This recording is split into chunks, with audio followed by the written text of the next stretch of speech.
that. Rockfin, I am waiting for you as usual. Oh, there you go.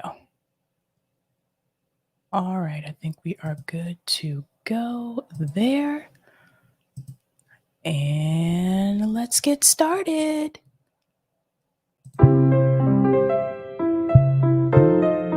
Doobie-doobie-doo. Doobie-doobie-doo. Doobie-doobie-doo. I'm your host, sabrinasalvati. Doobie-doobie-doo.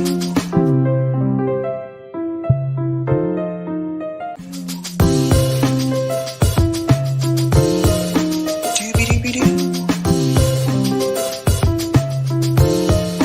Doobie-doobie-doo. I'm your host, sabrinasalvati. Doobie-doobie-doo.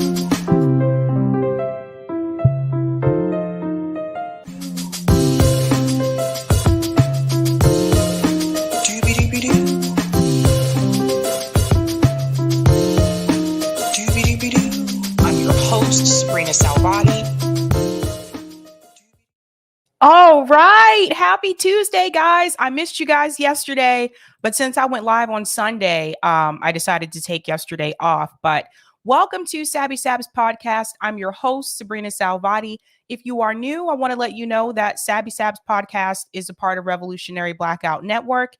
You can catch me there on Tuesday, Thursday, and Friday, and you can catch me here Monday, Tuesday, Thursday, and Friday. What's up, guys? Shout out to everyone watching on YouTube, Rockfin, and Twitter. And that's right, I'm back. I am back. Want to give quick shout outs to people in the chat. Let's see who is here. What's going on? Hannah G says, hi, Sabby. What is up? Mastermind Hour. I voted no on the poll because I want to see him keep squirming. Yeah. Can you vote again, Mastermind? I messed up the poll, you guys, because apparently when I pinned the call-in link to the chat, it removed the poll. So I redid the poll. So if you already voted, please vote again. And if you have not, please go ahead and vote. We will talk about that later on. Shout out to Suckadoo. Voted, not sure because I don't give a fuck wasn't an option. LOL. I totally understand. What's going on, E. Rogel? Don't blame me. I voted for Putin. Okay. What's up, Sean says, yeah. Shout out to Corey says, happy Tuesday, folks. What's going on, Gamer says, hello. Shout out to Techno Estate. Marks America great again. I feel you, Techno State. What's going on? Larez says, hello, Sabrina, Eric, and Sabby fam. I hope everyone had a great weekend. So many crazy finishes in the NFL this weekend. Yeah, don't get me started. Don't get me started, okay? For the Patriots to lose at the end of the game, they had to mess it up. I said something is going to go wrong here. And I was right. It did go wrong. They had to mess it up. They had to fumble, give the Raiders back the ball, and they scored, and we lost. So many of these games we actually should have won this year that we lost because of careless errors. What's going on? Angela, who's a Sabby member, says, greetings, one and all. Hope everyone is having a great week. Shout out to Desert Mantis, said, sending you good medicine from Oregon. Shout out to Becca C, sends love. Greetings, Ben, who's a Sabby member, says, hi, Sabby. I watch a lot of it, maybe. What's up, where he says, hey, everybody. Greetings, Yipper99 says, hello, everyone. Today is the anniversary of the U.S. invasion of Panama, something that is not talked about often, actually. Thank you for reminding us, Yipper. What's going on? CBC voter says, happy Tuesday, Sabs. Shout out to Mark, Sabby. I just got thrown off my condo board. Okay. Interesting, Mark. You'll have to tell me more about that. What's going on? Colin is in the house, says happy Tuesday. Shout out to Osito. Hey, fam. Greetings, Brandy says, hello, everyone. And I love your picture there. Eat the patriarchy. Love it, love it. I just realized I set the wrong time for the call in too. I'm all over the place today. Anywho, we can start earlier, no big deal. I was thinking in my mind, 8 o'clock, started at 7, and I started for 10, and I had to, whatever. Anyway, we'll fix that later. Shout out to Arif says, Liberia. Greetings, Bryce said, I got a big jaw commercial. I don't know what that is. You'll have to let me know as well. Greetings, Natalie. Greetings, Natalie says, happy holidays. Are you guys ready for the holidays? Have you done all your Christmas shopping? I haven't. I do this every year. Every year.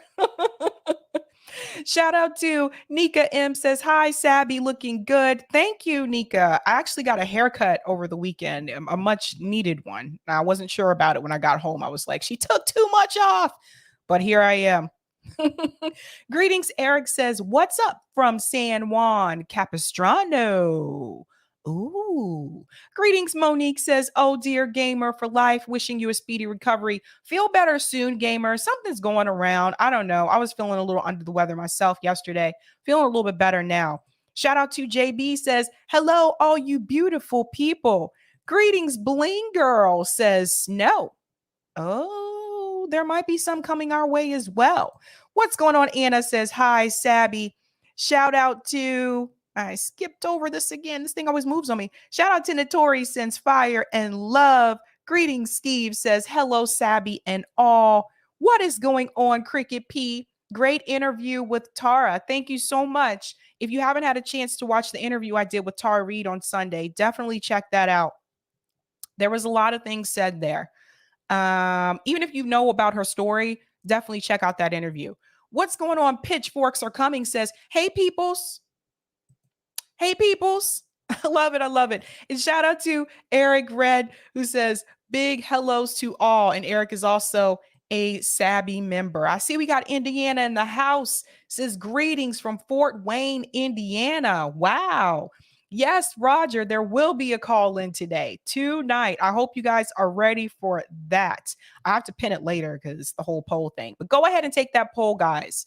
That is going to be somewhat of a discussion. Want to give a quick shout out to everyone who is a Sabby patron. You guys know what you're doing. You keep the lights on around here in this place. If you're interested in being a Sabby patron, I have 5 categories: members, Sabbies, Sabsters, Sabinators, and of course, the ultimate. All of their names are scrolling across the bottom of the screen. Check out all the peeps, all of the lovely people. All right. Thank you guys so much. I really do appreciate your support. So, I didn't go live last night, so we have a lot to talk about tonight. So buckle up, grab a cup of tea, grab some popcorn, whatever you do to make yourself feel comfortable, because we're going to get into this tonight. So many stories happened. I don't know what to say, but here we are. So tonight, we are going to discuss Meghan and Harry backlash. Oh, buddy, I have so much to say about that. I'm not big on the royal family, and I'm not a royal family stan. I'm not a fan of the royal family. But there have been some things that have happened over the past couple of years, and something that has happened recently that I do want to discuss there. I'm also going to discuss Elon Musk exit. Should Elon Musk leave Twitter? We're going to get into that, and we're also going to link that to part 7 of those Twitter files that came out from Michael Schellenberg. So we're going to connect the two. I'm also going to discuss Don Lemon lies. What else is new? Some of you may be wondering, but this one is especially interesting because he is called out on air. We're going to get into that and the role that mainstream media plays. I'm also going to discuss Harvey Weinstein is busted. That was announced last night. We're going to get into that. And I'm also going to discuss Arizona ballot initiative wins. So, lots to do. Go ahead and start us off right and hit the like, and we're going to go ahead and get into it. So let's do it. We're going to get started off here with this story about Arizona. Now, Roger Meadows and I had a discussion, and we decided it would be best if I went through each state. Not going to do each state tonight, but each night I'm going to present a different state. that did have ballot initiatives, whether they passed or whether they failed. Sometimes when it fails, it's actually a good thing, depending on what the question is. But I'm going to go through these ballot initiatives and tell you what passed so you can see what some of these other states are passing, and you can see the percentage. How much is it passing by? I think that's important as well. So you can see if people are kind of on the fence with some of these issues or if it's just a landslide win, right? So we're actually going to get started off with Arizona tonight. And Arizona is an interesting state. Some people call it a red state, some people call it a purple state, but I know it as a ballot initiative state. Now, Arizona had some interesting questions on the ballot. They had a lot of them. Because they had a lot of them, we are going to do half tonight and half on Thursday. Otherwise, we'd be here for a long time and you would not be happy with me. Now, when I say Arizona is an interesting state, you have to understand how initiatives work in Arizona. Roger Meadows was so nice and so generous to put this together for me. Make this a little bit bigger. Now, Arizona, when I say this is an interesting state, in Arizona, ballot initiatives work like this. Citizens of Arizona may initiate a legislation and amendments through the process of direct initiative, meaning successful petitions bypass the Arizona legislature and go directly on the ballot for voters to vote on. This state is a little bit easier because they can bypass that legislative process. It's a little bit easier here than it may be in some of the other states. Probably explains why they had so many ballot initiatives.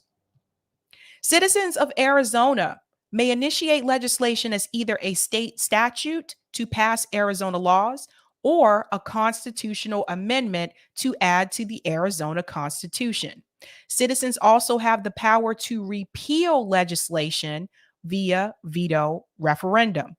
The Arizona state legislature, like the other 49 states, may place their own measures on the ballot as legislatively referred constitutional amendments, but also, unlike most states, place legislatively referred state statutes on the ballot to allow voters to participate in approving their laws the legislature wishes to pass as well. So let's go ahead and get into some of these initiatives that they had in Arizona. So the first one failed. This initiative did not pass, and we're going to go into it. I wish I could make this big. Oh, I can make it bigger. Kind of. Yeah, I can. And then I just scoot it over just a tad. Okay, that's better for you guys. This one failed. No votes, 63.33%. Legislative changes to ballot initiatives with invalid provisions amendment. Let's get straight to it. The initiative amendment was put forth by the legislature, not the voters, but for the voters to ratify where a yes vote supported this constitutional amendment to allow the Arizona state legislature to amend or repeal voter-approved ballot initiatives if any portion has been declared unconstitutional or illegal by the Arizona Supreme Court or the U.S. Supreme Court. This again failed. This did not pass. No votes, as you can see. And it says here the measure was defeated. So this is just another example. This is an initiative that was brought forth by the legislature, not by the voters, and it did not pass. So as of 2021, the state legislature could not amend or repeal voter-approved ballot initiatives due to Proposition 105 that goes back to 1998, also known as the Voter Protection Act, with an exception for changes that further the measure's purpose and receive a 3/4 vote in each legislative chamber. Before Proposition 105, the Arizona state legislature could amend or repeal voter-approved ballot initiatives and referendums. If this were approved by voters, that would have allowed the state to come in to reverse that using the court system as their loophole. So this is actually a good thing that this did not pass. You don't want them to be able to come in and reverse things. Another ballot initiative that they had, and I really like this one, this passed by 55.23%. So I want you to pay attention to some of these percentages here. That passed, but not by much, right? So there were people that had some concerns about this. I wish I could move this thing down here, but it doesn't move away. This is Arizona Proposition 129, single subject requirement for ballot initiatives amendment. Let me tell you what this one is about. So here it says the measure was approved. The initiative amendment was put forth by the legislature, not by the voters, but the voters needed to ratify, where a yes vote supported this constitutional amendment to require that citizen initiated ballot measures embrace a single subject. Let me sum this up for you, because this gets into a lot of, legal jargon, and I'm just going to make it very simple for you. Basically, this ballot initiative was basically asking people, do you want people to be able to bring forth a ballot initiative that has multiple subject areas? And they voted to not have that happen, to make it just a single subject. What do I mean by that? Let's say there's a law in Arizona that you don't like, but let's say a part of that law, there's many different parts to that law, many different pieces that you may want to remove. Instead of putting that forth as one ballot initiative and saying all of these parts of this law we want removed, you cannot do that. You can only put forth a ballot initiative that has a single subject, one. So if you want to bring forth all of those parts of that law that you want to change, each one would have to be a separate ballot initiative. Now, what's the pro about that? The pro is voters are not confused. Sometimes when you give voters too much information, too many subjects, people go in, they get confused. There may be one part of the ballot initiative that they approve of, but let's say the other two parts they don't approve of. Now they don't know how to vote. Do I vote for it or do I vote against it? Now, what is the con? The con is the fact that the people who are trying to bring forth the ballot initiative, that creates more work for them, because now they have to actually bring forth multiple ballot initiatives, one initiative for each subject. But I really think that's the way it should be. I think it's a lot easier for the voters if you just bring forth one subject on a ballot initiative. Again, you want to make this as simple as possible. I've seen these go terribly wrong because people were confused about the question. Let's look at another ballot initiative that Arizona had as well. This one also passed. I really like this one. This is Arizona Proposition 130, Property Tax Exemptions Amendment. This passed by 63.76%. That's pretty good. Okay. This ballot initiative says a yes vote supported allowing the legislature to set certain property tax exemption amounts and qualifications, and consolidating the Constitution's property tax exemption provisions into a single article. Now, this includes property tax exemptions for widows, widowers, those with total or permanent disabilities, disabled vets, and property used for trade, business, and agriculture. I am happy that this passed, and I don't even live in Arizona. I don't even live there. I'm happy that this passed, because if you are married and your spouse passes away, you have a house. Guess what? You still have to pay the property taxes on that house. But now you went from maybe 2 income to 1 income household. How are you going to afford to pay all the property taxes on that home now that it's just you and it's not you and your spouse anymore? Let's look at another situation. You are a homeowner. You are working. You have an accident. You become disabled. You can no longer work and have 100% disability, but you still got to pay the property taxes on that house.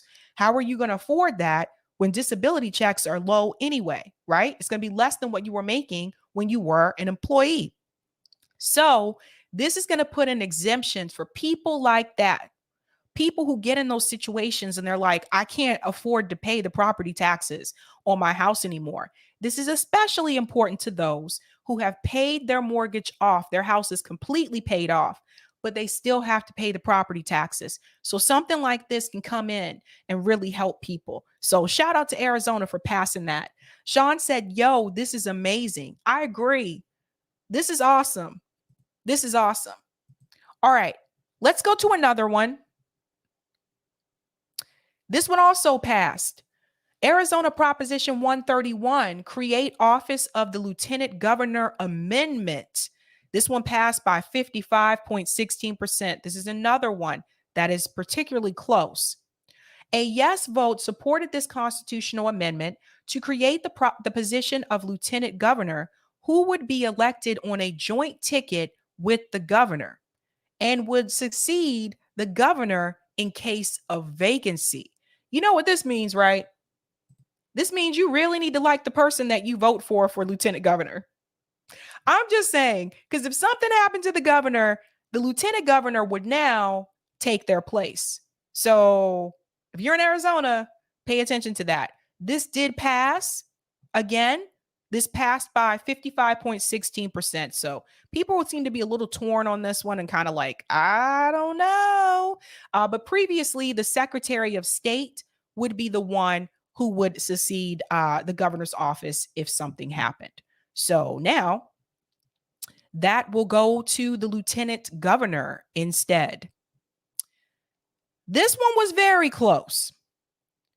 This ballot initiative, Arizona Proposition 132, 60% vote requirement for ballot measures to approve taxes amendment. This passed, but only by 50.72%. So people were not too sure about this one. A yes vote supported this constitutional amendment to require a 60% vote for voters to pass ballot measures to approve taxes. Let me make this simple for you. Long story short, if there is a ballot measure that involves taxes, in order for that initiative to pass, it would need to get at least 60%, not 50.01%. So they're requiring more support for any changes when it comes to taxes. So I think that's why that one had a slim pass of 50.72%, because some people were probably like 60%, really? We need that much? And some people were probably like, hell yeah, we need that much. That's my taxes, man. All right. So that's another one. And then we're going to do one more. And like I said, they have a lot, so I'm splitting this up into 2 nights. For you college buds, this one is for you. This one also passed. Arizona Proposition 308, in-state tuition for non-citizen residents measure. Oh, snap. A yes vote supported allowing non-citizen students, except those considered to be non-resident aliens, under federal law to receive in-state college tuition when a student attended a school in Arizona for at least 2 years and graduated from a public school, private school, or homeschool in Arizona. Let me tell you what this means. As someone whose parents were in the military, I didn't qualify for in-state tuition. Because technically, I was not considered a resident of North Carolina, even though I graduated from high school in North Carolina. When it was time for me to apply for colleges, in order for me to get in-state tuition, I had to fill out a form called a military fee waiver. And this was for all of us that had military parents, because technically we were not considered a resident of that state because we moved so much. And that form made it possible for us to be able to get in-state tuition. So Arizona passing this is huge. Allowing non-citizen students, except those considered to be non-resident. So this includes students who may be immigrants here, but let's say they're not a citizen. So they're in the U.S. By the way, it doesn't mean they're legal. I want to clear that up. Okay. They're in the U.S., but they're not actually a citizen yet. There are a lot of people in that situation. They're non-documented, or they've applied for the paperwork, but they don't have it yet. Like, they're in the process, all that kind of jazz. It takes years. It takes a long time. But this allows them to get in-state college tuition if they graduated from a public school, private school, or a home school in Arizona. That's huge. This passed by 51.24%. Now, that one was also really close. And I think the reason why that was close is because some people may feel like they may not think it's fair for them to get in-state tuition there. But there we go. There we go. And I'll get to some of those other ones Thursday. But those are some of the ballot initiatives so far that went through in Arizona for 2022. We're going to do each state, different state, each night, so you can see what's passing in some of these other states. Just keeping it real. So I hope that was informative for you. And if you guys are in Arizona, shout out. Shout out. What is up?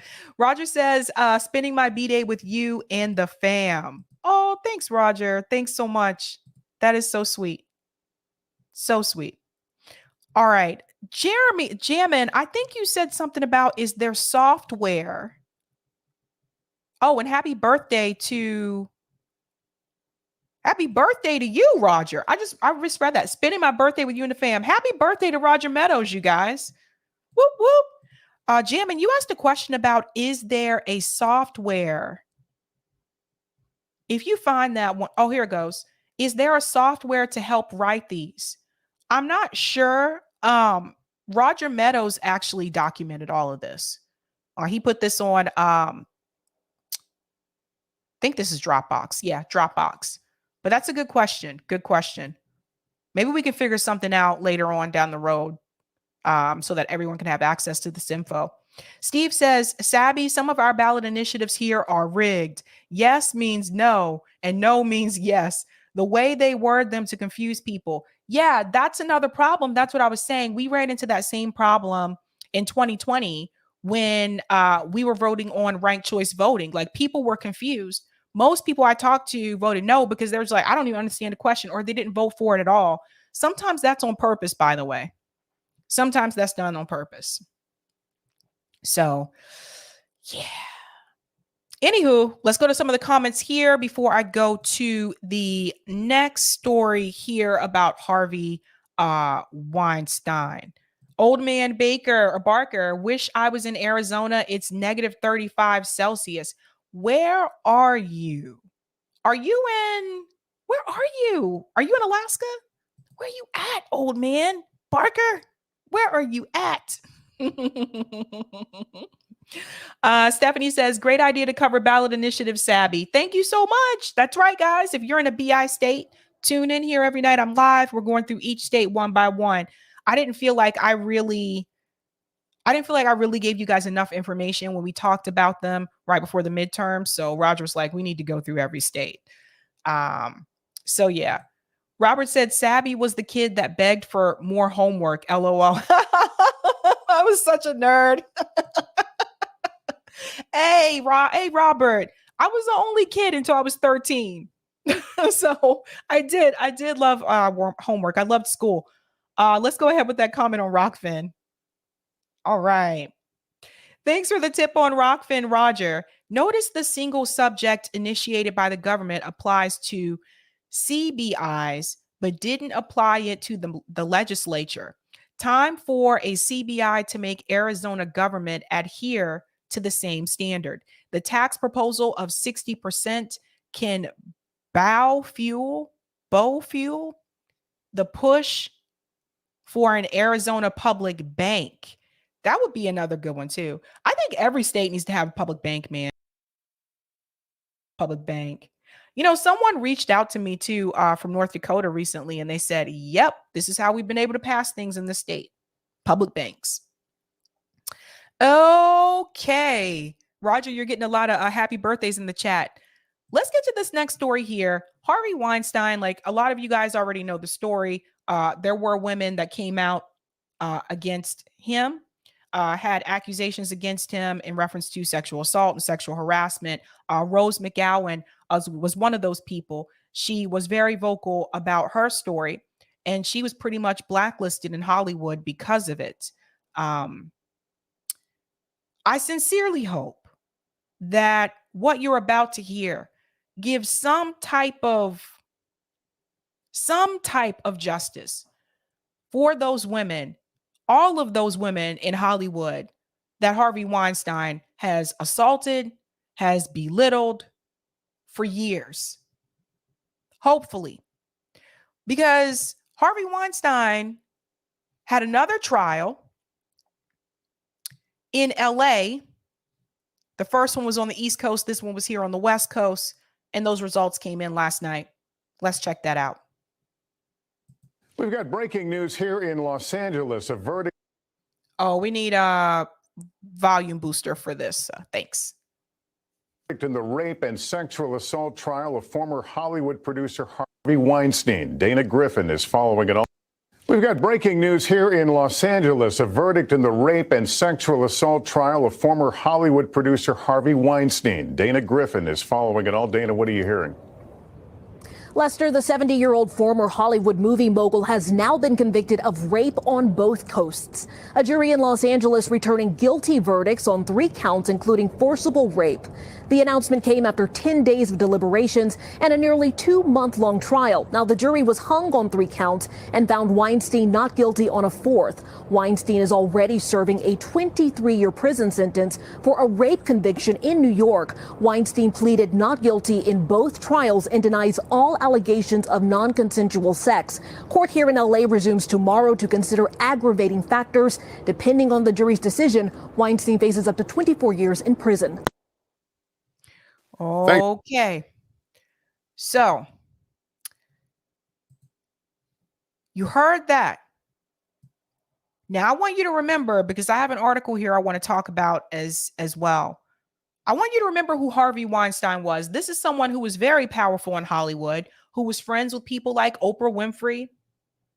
As She's Black just pointed out, I was going to mention this as well. He was also a DNC donor. He was very much protected. Someone very wealthy, someone very powerful, someone who had politicians on his side, someone who had the banks on his side. This was someone that was almost, or seemed like almost, impossible to go up against. So it was very important that for the women that were victims of his crimes, it was very important that they came forth together.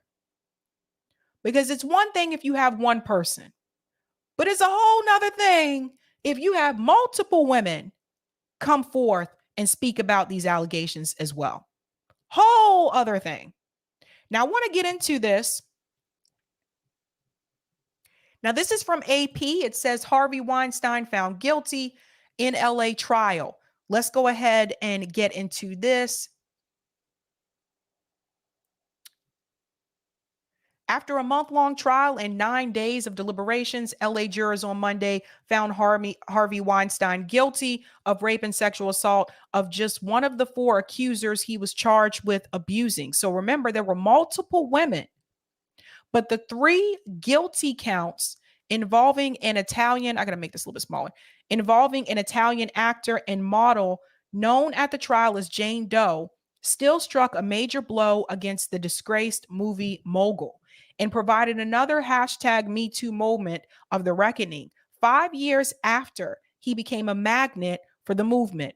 Weinstein, 70, who was 2 years into his 23-year sentence for a rape and sexual assault conviction in New York that is under appeal, could get up to 24 years in prison in California when he is sentenced. He was found guilty of rape, forced oral copulation, and another sexual misconduct count involving the woman who said he appeared uninvited into her hotel room during an LA film festival in 2013. Weinstein forever destroyed a part of me that night in 2013, and I will never get that back. The criminal trial was brutal, and Weinstein's lawyers put me through hell on the witness stand. But I knew I had to see this through to the end, and I did. The woman said in a statement after the verdict, "I hope Weinstein never sees the outside of a prison cell during his lifetime." It goes on to say, Weinstein was acquitted of sexual battery allegation made by a massage therapist who treated him in a hotel in 2010. Now, I want to remind you guys, look, it's 2022. This has been going on for a long time in Hollywood. The jury was unable to reach a decision on counts involving two accusers, notably rape and sexual assault charges involving Jennifer Siebel Newsom, a documentary filmmaker and the wife of California Governor Gavin Newsom. Let's say this again. The jury was unable to reach a decision on counts involving two accusers, notably rape and sexual assault charges involving Jennifer Siebel Newsom, a documentary filmmaker and the wife of California Governor Gavin Newsom. A mistrial was declared on those accounts. So that's something too that some people may not be aware of. Gavin Newsom's wife was also one of the people that came forward about allegations against Weinstein as well. These are like, listen, it's not like this guy assaulted people that were not well known. These were people who were well known, people who were in the industry. And I fail to believe that no one else knew about this. I fail to believe that other men in the Hollywood circles did not know that this was going on. And you know why I say that? Because let's go back to Bill Cosby. Why was it that after Bill Cosby was found guilty, by the way, he's free because of technicality. After Bill Cosby was found guilty, why is it that all of a sudden, all these other men in Hollywood finally come forward and say, oh yeah, I heard those things about Bill Cosby back in the day. Yeah, we heard he was doing those things to women. Why didn't they come forward back then? See, this is where we need, like, for men who are listening, this is where women need you to be an ally, especially if you knew it was happening and you said nothing. The type of abuse that goes on in Hollywood, and not just in Hollywood. Tara Reid was just here Sunday talking about her allegations against Joe Biden. The type of abuse that happens in the political space in this country, involving people in positions of power. There's many, many stories. We've only heard some of them. We probably haven't even heard half of them. It's disgusting when you think about it. Where are the clients of Jeffrey Epstein? Why hasn't that list been released? Because there are people in powerful positions in this country that allowed that abuse to continue. That's why Harvey Weinstein was able to get away with what he did. That's why Bill Cosby was able to get away with this for decades. And he was known as America's dad. It goes on to say Weinstein looked down at the table and appeared to put his face in his hands when the initial guilty counts were read. He looked forward as the rest of the verdict was read. Harvey is obviously disappointed in the verdict. He knows what happened and what never did. Now, that's a spokesperson for Weinstein named Judy Engelmeyer. She said this in the email, saying there was a strong basis for an appeal on the convictions. Harvey is grateful for the jury's work and the other counts, and he is determined to continue his legal challenges in ultimately proving his innocence. Okay, whatever. Look, I'm going to just say this. If you haven't seen the interviews that Rose McGowan has done on whether it's been mainstream media or independent media, go watch those interviews. Tell me if Rose McGowan is making all this up. LA County District Attorney George Gascon applauded the accusers for their bravery to testify in the case, saying in a statement he was disappointed by the split verdict, but hoped it would bring some measure of justice to the victims. Harvey Weinstein will never be able to attack another woman. He will spend the rest of his life behind bars where he belongs. That's coming from Siebel Newsom. That's Gavin Newsom's wife. Throughout the trial, Weinstein lawyers used sexism, misogyny, and bullying tactics to intimidate, demean, and ridicule us survivors. The trial was a stark reminder that we as a society have work to do. Sibyl Newsom's intense and dramatic testimony, in which she described being assaulted by Weinstein in a hotel room in 2005, brought the trial to its most dramatic moments. But only 8 of the 12 jurors agreed to find Weinstein guilty of those counts. Jurors were deadlocked 10-2 on a sexual battery count involving Lauren Young, the only accuser to testify at both Weinstein trials. She said she was a model aspiring to be an actor and screenwriter who was meeting with Weinstein about a script in 2013 when he trapped her in a hotel bathroom, groped her, and masturbated in front of her.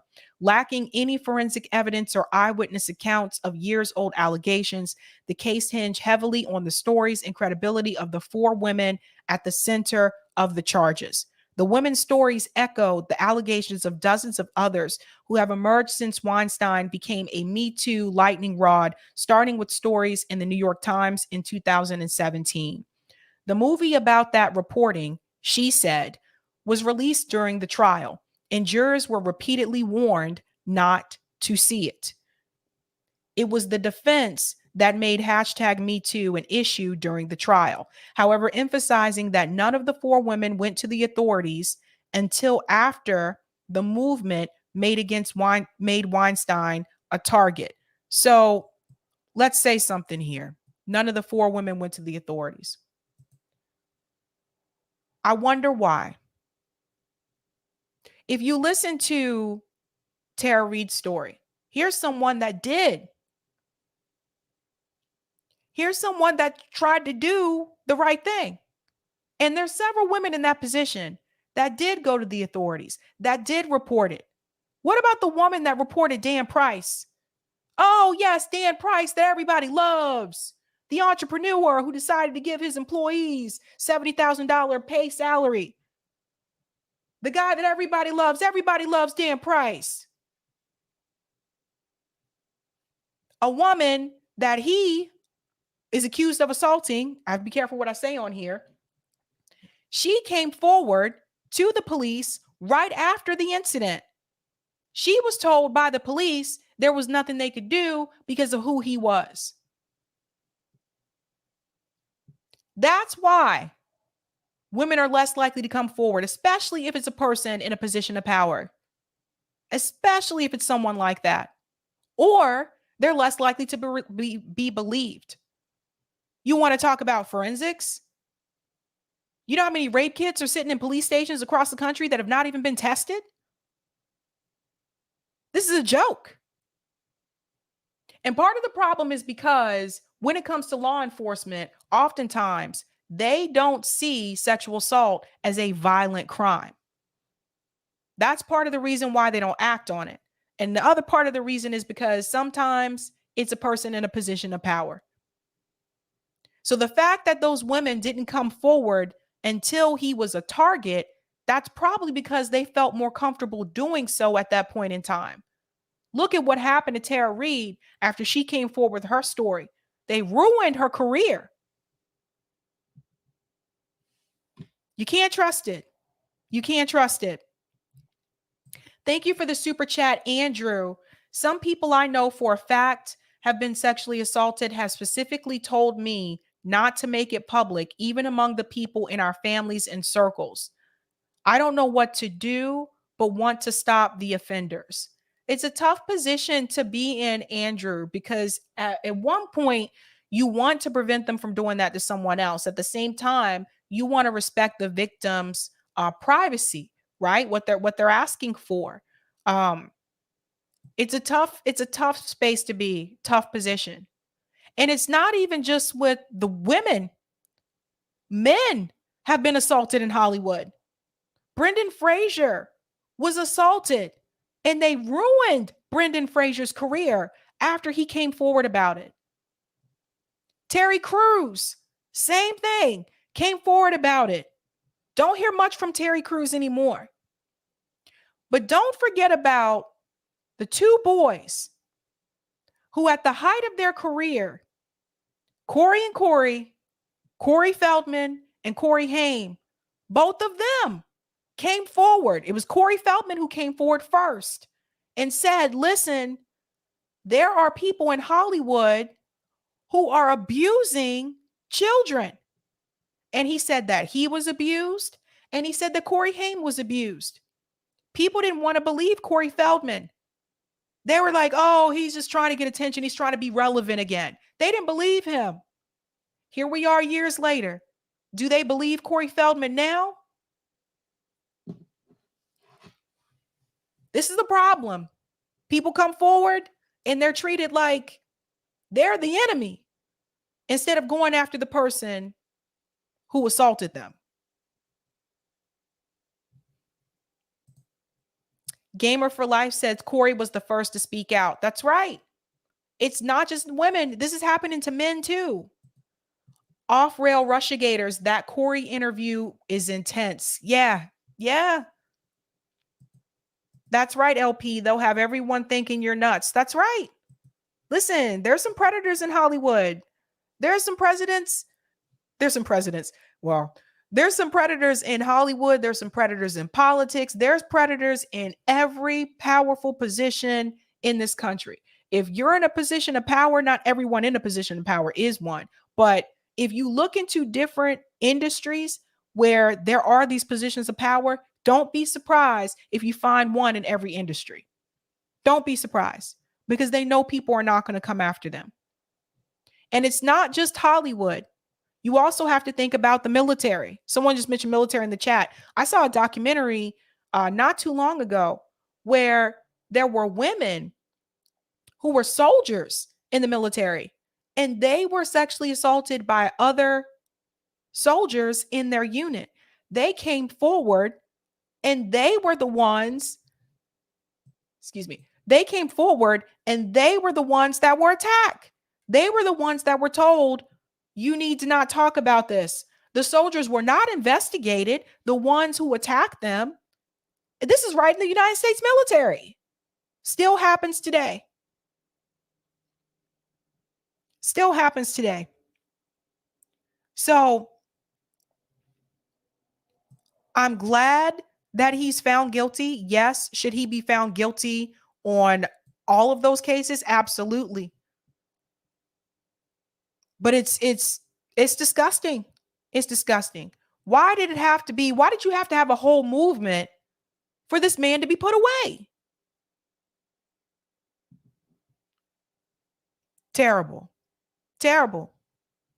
All right, let me go to some of the comments here and then we will go to the next story.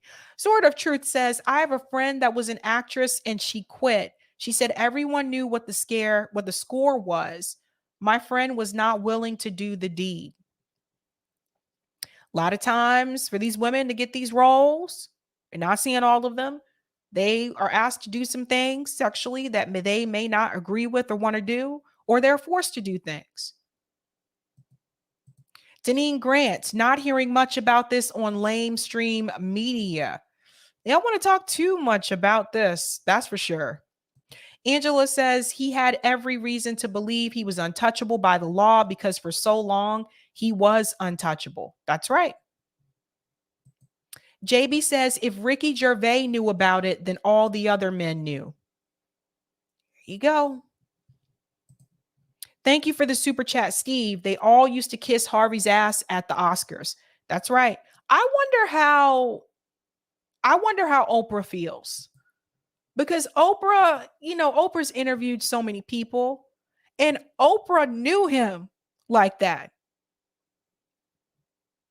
I'll take those comments on Rockfin, Eric. Thank you for the tip on Rockfin, JVB. And thank you for this tip on Rockfin as well, Roger Meadows.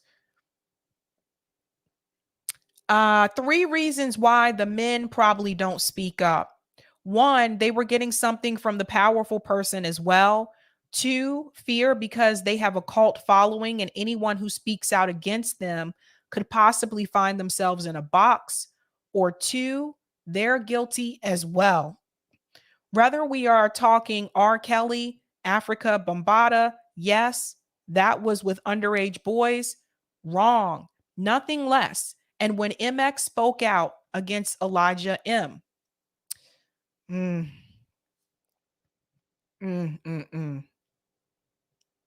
very crazy. It's very sick. Like, you look at some of these circles of people and like who they're with, and you just wonder, like, were you guys absent to all of this? I don't know. All right. Let's go into our next story. Now, this one is about Don Lemon. For those who are not aware, there is a gentleman by the name of Andrew Callahan. And Andrew actually created a documentary. Part of it focuses on the events that took place at the Capitol in January. But that's not the whole theme of the documentary. The theme of the documentary is how mainstream media divides the American people. Now, I was shocked when I saw that this gentleman was invited on CNN to have this discussion. I would be shocked any mainstream media network he's invited on, because they are crucial and they are very much involved in this, very much involved. Now, I want to give a huge shout out here to Case Study QB because he clipped this. So let's see what Andrew Callahan has to say to Don Lemon here. What is happening here? Let me redo it. Sorry. Let's see what Andrew has to say to Don Lemon here about how the media. What just happened? Let me go back to that link. I'm sorry. Okay, there we go. Let's see what he has to say here about how this is not the same thing I was looking at. This thing was like 9 minutes long. I don't know what just happened. Is this the one? Sorry, guys. Give me a second. The thing that I had just looked at. Oh, okay, here we go. Oh, I did have the right one. Okay. He talks about how the media divides the American people. Listen to this. In 2020, shit got super serious. Protests, pandemics. Basically a slavery. Remember that? We think that they're trying to steal our election. All you have are personal attacks. Info war, not physical war. My name's Andrew Callahan. This is the story of the events that led up to the January 6th Capitol riot. You ever feel like you've gone too far down the rabbit hole? So joining us now is the director, producer, and stars in this documentary called This Place Rules, which debuts on HBO December 30th, Andrew Callahan. I want to jump in here really quick. Just a reminder, hit that like button, guys. That helps me with the algorithm. But also this point here that he's discussing, or what she just said, I want to say something. Now, they played that clip where he said, this is about the events that led up to what happened in January at the Capitol. That's probably why they brought him on, not realizing what else this documentary has to say. They probably did not do their research on this. They probably didn't actually watch the documentary. And so I think that's why they're going to be surprised by what he says. Listen to this. Andrew, I mean, this is a lot. This is a deep dive into this documentary. Yeah. And there's so much to talk about here when it comes to who you spend time with, what you saw. But, when it comes to what's happening today, Enrico Tarrio, he was not at the Capitol on the 6th, but he still played a role in this. And he's facing some of the most serious charges that are stemming from that day. What did you see from him as you were shooting this? Yeah, I just talked to him in the lead up to the January 6th Capitol riot. Just hung out with him a little bit in D.C. and Miami and elsewhere. And what did you learn about him? He sells T-shirts. He's the chairman of the Proud Boys. Yeah. So no details about his involvement, his state of mind, or anything? I mean, I don't think the movie's not just about like the Capitol riot and all that. It's also about like media echo chambers. You know what I mean? And like. So see what he says here? It's not just about what happened at the Capitol. It's also about media echo chambers. By the way, this guy's like mad chill. Like he just comes on there. He's just like, yeah, you know what's up. Like, yeah. The dangers of the 24-hour news cycle and how I think mainstream media like Fox and even CNN like competes for views by running constant 24-hour news cycles based upon fear, division, outrage, and panic, probably to like sell ads. So it's not just about the Capitol riot. Yeah. Listen to what he says one more time. So this guy, he knows what's going on. He understands the 24-hour news cycle. And he calls out CNN here as well. In the lead up to the January 6th Capitol riot, just hung out with him a little bit in DC and Miami and elsewhere. And what did you learn about him? He sells T-shirts. He's the chairman of the Proud Boys. Yeah. So no details about his involvement, his state of mind, or anything? I mean, I don't think the movie's not just about like the Capitol riot and all that. It's also about like media echo chambers. You know what I mean? And like the dangers of the 24-hour news cycle and how I think mainstream media like Fox and even CNN like competes for views by running constant 24-hour news cycles based upon fear, division, outrage, and panic, probably to like sell ads. So it's not just about the Capitol riot. So what he's telling them here is this, that he realizes that when you have these networks that run a 24-hour news cycle, obviously one of the biggest challenges that you're going to have is how on earth do you keep people engaged for 24 hours? Now, obviously, one person isn't watching you 24 hours a day. People come and go. But how do you hold people's attention? And how do you fill that time for 24 hours? How do you fill each time slot with something, right? You got to have something that's going to bring the masses over and keep them with you at least for a couple of hours. How do you do that? You do that by division. You do that by inciting fear into people. You do that by displaying violence on these networks as well. That's how you keep people engaged. And I'll give you an example that you all may remember.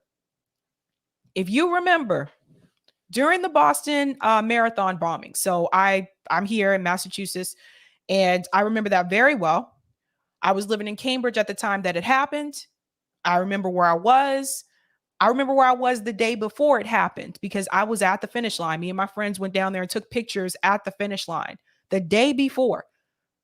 Boston Marathon was something we always did. Like, go to the Boston Marathon, have fun. When the Boston Marathon bombing happened, if you watched mainstream media, that is all they were talking about all day long, 24 hours.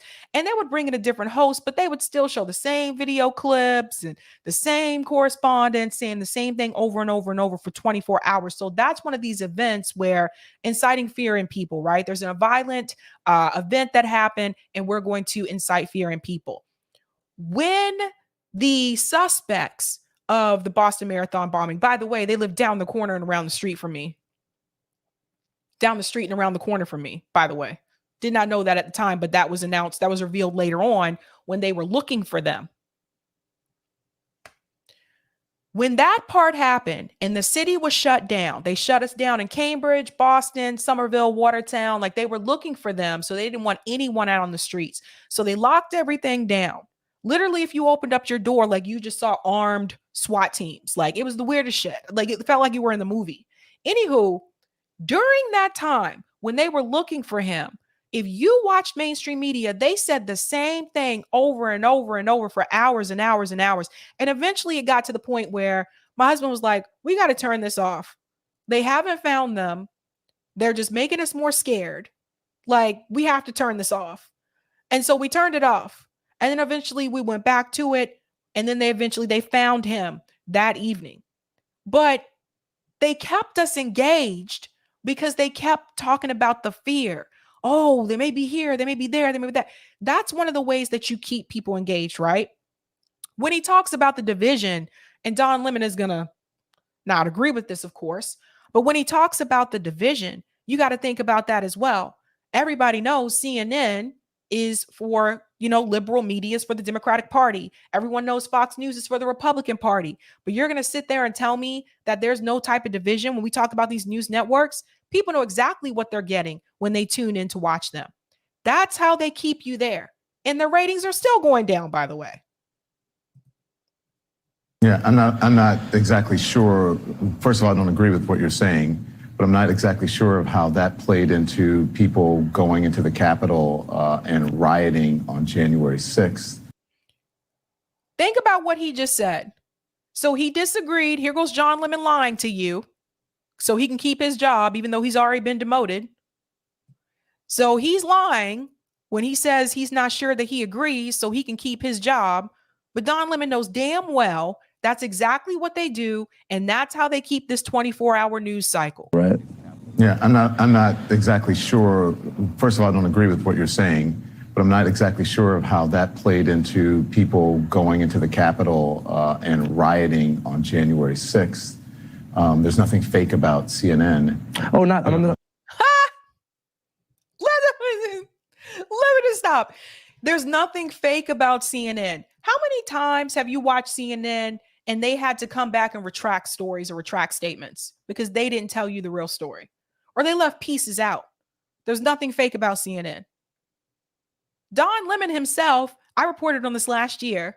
Don Lemon himself, when he talked about the Jussie Smollett case at that time, Don Lemon conveniently left out the fact that he was friends with Jussie Smollett and he had already spoken to him and warned him that the story was going to be covered and how it was going to be covered. But there's nothing fake about CNN. Not at all.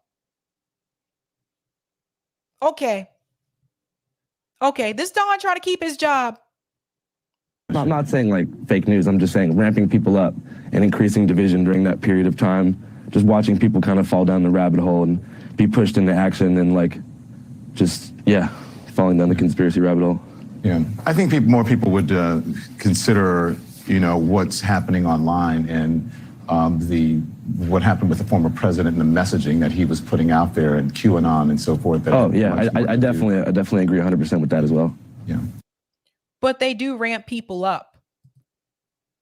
They do ramp people. How do they ramp people up? Again, they instill fear in you first. They instill fear in you first. Then they sow division.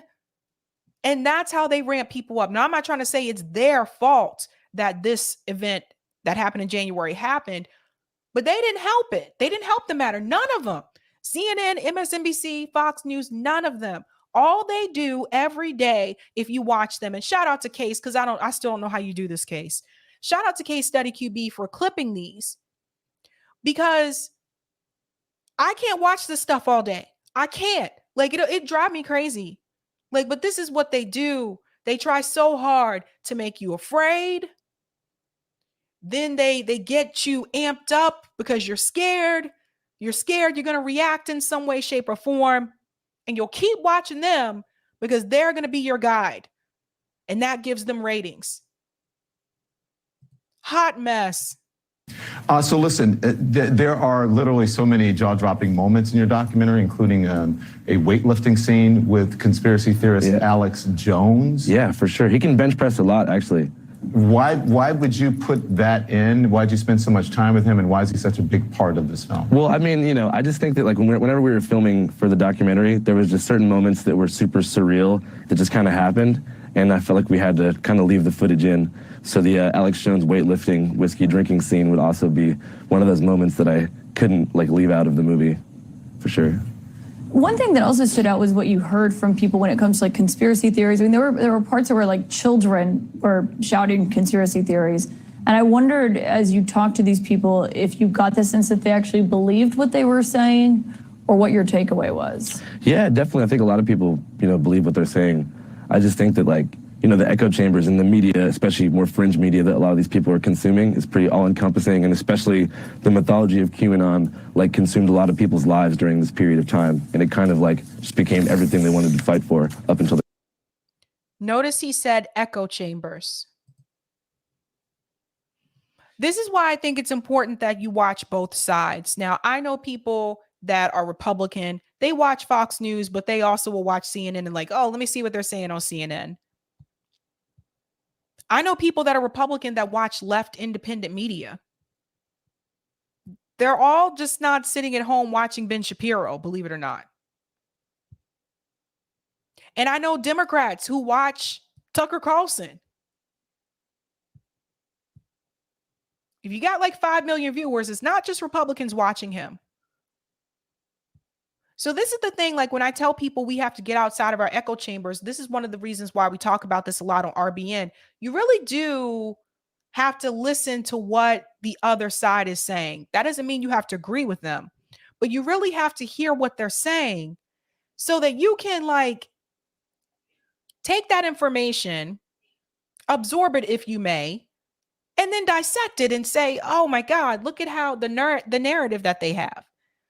When you do that with Fox News, you got to do that with CNN as well. That's why a lot of times on this show, you'll see I'll show you both. I might show you a Fox News clip. I might show you a CNN clip. So you can see they both do the same thing in reference to they have a narrative that is going to fit a particular side of the political system. CNN's narrative is going to support the Democratic Party as best as they can. Now, that doesn't mean they're not going to have criticisms, but it's not going to be like what I say. Fox News narrative is to defend the Republican Party as best as they can. Again, not to say they're not going to have criticisms, but it's still not going to be anything compared to what I say. That's the difference between the mainstream media and independent media. So they both have their narrative. And for Don Lemon to sit here and pretend like this is not a thing, that this does not happen, is just BS. It's ridiculous. The Capitol riot. So that particular scene where I spoke with that family in Georgia, where it was like that the structure and whole basis of their family was like based upon Q and following that kind of lore, was definitely unsettling for sure. But yeah, it's interesting to see where it is now because, you know, I guess hard QAnon stuff has kind of dissipated in terms of like, you know, no one posts on the Q boards anymore, but it's kind of bled into like mainstream conservative thought. Yeah. I do think we should point out a lot of those conspiracies are not from legitimate media. That's from like social media and websites where those things are pushed in like dark corners of the internet. Oh yeah, but it's like people spend their whole time in these dark corners of the internet, so it feels very real to them, especially because I think the biggest problem is probably media literacy and like taking a lot of this information that's false as fact because of, you know, you're seeing it on Facebook, you're seeing it on Newsmax, you're seeing it on One American News Network, places like that. Yeah. Andrew Callahan, thank you very much. Best of luck with this. This Place Rules debuts on HBO and streams on HBO Max. That's on December 30th. So there's another piece to this, actually. It's really short. Case also had this clip as well that says he talks about how they compete for views. Oh, I think that's the same. Is that the same one? Oh, yeah, that's the same one. And the full interview at the top. Okay, in 2020, she got super. Whoop. Sorry about that. But I thought what was really interesting here is the fact that we all know what they're doing. We know what they're doing and they know what they're doing. And this guy I felt like was just really chill. And he was just like, yeah, you know, you guys like ramp people up and you sow a lot of division with the American people. And, you know, I see it on both sides. There isn't a lot of, when I think about mainstream media, I can't find a Walter Cronkite today. My dad used to talk about this guy. I can't find like a Walter Cronkite. Does that person exist? Does someone like that exist today? If I'm wrong, let me know. But someone who is on mainstream media and they just tell the news, just give you the facts. They don't sway in the direction of the Democratic Party. They don't sway in the direction of the Republican Party. They just give you the straight facts. I don't know. Let me know if there's someone who's doing that right now. Thank you for the super chat, Rob. Thanks for your support for survivors, Sabby. Thank you so much, Rob. Always. Thank you for the super chat, Andrew. Andrews from Seattle are cool as fuck. Watch Channel 5. All right. Thank you for the super chat, Big J XXX, Big J Triple X. We need media reform and reinstate the fairness doctrine. Yeah, I remember when people like I said, like I feel like news used to be so different. So different. I don't know. The cable news is just, it's something else. Stephen R says more people in America die from a lack of health care in 1 hour than all did in the Capitol riots. Dawn question mark. Well said. I'll take those comments on Rockfin, Eric.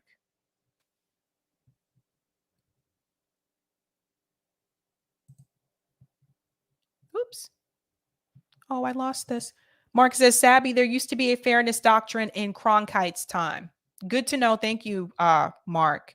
Yeah, I don't know. Thank you for the tip on Rockfin Roger. The first time I heard about women soldiers being assaulted by their brethren in the military was way back in the late 80s, early 90s, where James Cromwell did a movie on it where he played the father of the victim and chose to throw her under the bus for his career. Like I said, before, the only thing absolute about absolute powers is that it corrupts absolutely. And thank you for this tip on Rockfin Laura. Sabby, there is a demo now. There's a demo now episode where Michael Moore is talking about what a jerk Weinstein is. I was like, question mark. Apparently, Michael had a film that Weinstein didn't want released at a certain time because Weinstein wanted his own film to win. Can't recall which episode it was, though. Interesting. And thank you for the tip on Rockfin SFT. Happy birthday, Roger Meadows. And thanks as always to Sabby 2, aka Fingerman Long, Unix OS story. Thank you for that. And thank you for this tip as well, Roger. I just left Mommy Meadows' house, Sabrina, and I have to say, every time I have your show on and I go there to see her, because I got to see one half of why I have a birthday in the first place. But whatever she has is on TV. She just stops watching and gets curious and just stays watching you. I think Mommy Meadows really likes you. Yes, Cronkite, most trusted name in news, along with Mike Wallace. Oh, that's really sweet. Thank you so much for that, Roger. Oh, that's sweet. That's so sweet. Oh boy, I was way off key. Way off. We are going to move on to our next story here. We need to talk about what's happening with Meghan Markle and Prince Harry. Now, I was debating how I wanted to start this off. We're going to start off with the article first. There's two things here. If you have not noticed, Harry and Meghan have a documentary on Netflix. It's called Harry and Meghan. That's the title. It's nothing really special. I'm just saying. I did watch the documentary. So knowing what I know, having watched that, and now that I'm talking about this news story here, I can put some things into perspective for you guys. Let's start off like this. Look, I am not a fan of the royal family. Never have been. I've seen The Crown. After I've watched all the seasons of The Crown, I researched some things that I saw in The Crown to see what was real and what was not real. There's a lot to be said about the royal family. They are not innocent here. They have a history of, there was Edward, who was a part of their family, who was a Nazi, who was a part of that. Obviously, they have the history of colonialism that we all are more familiar with. But there's a lot that has happened in that family.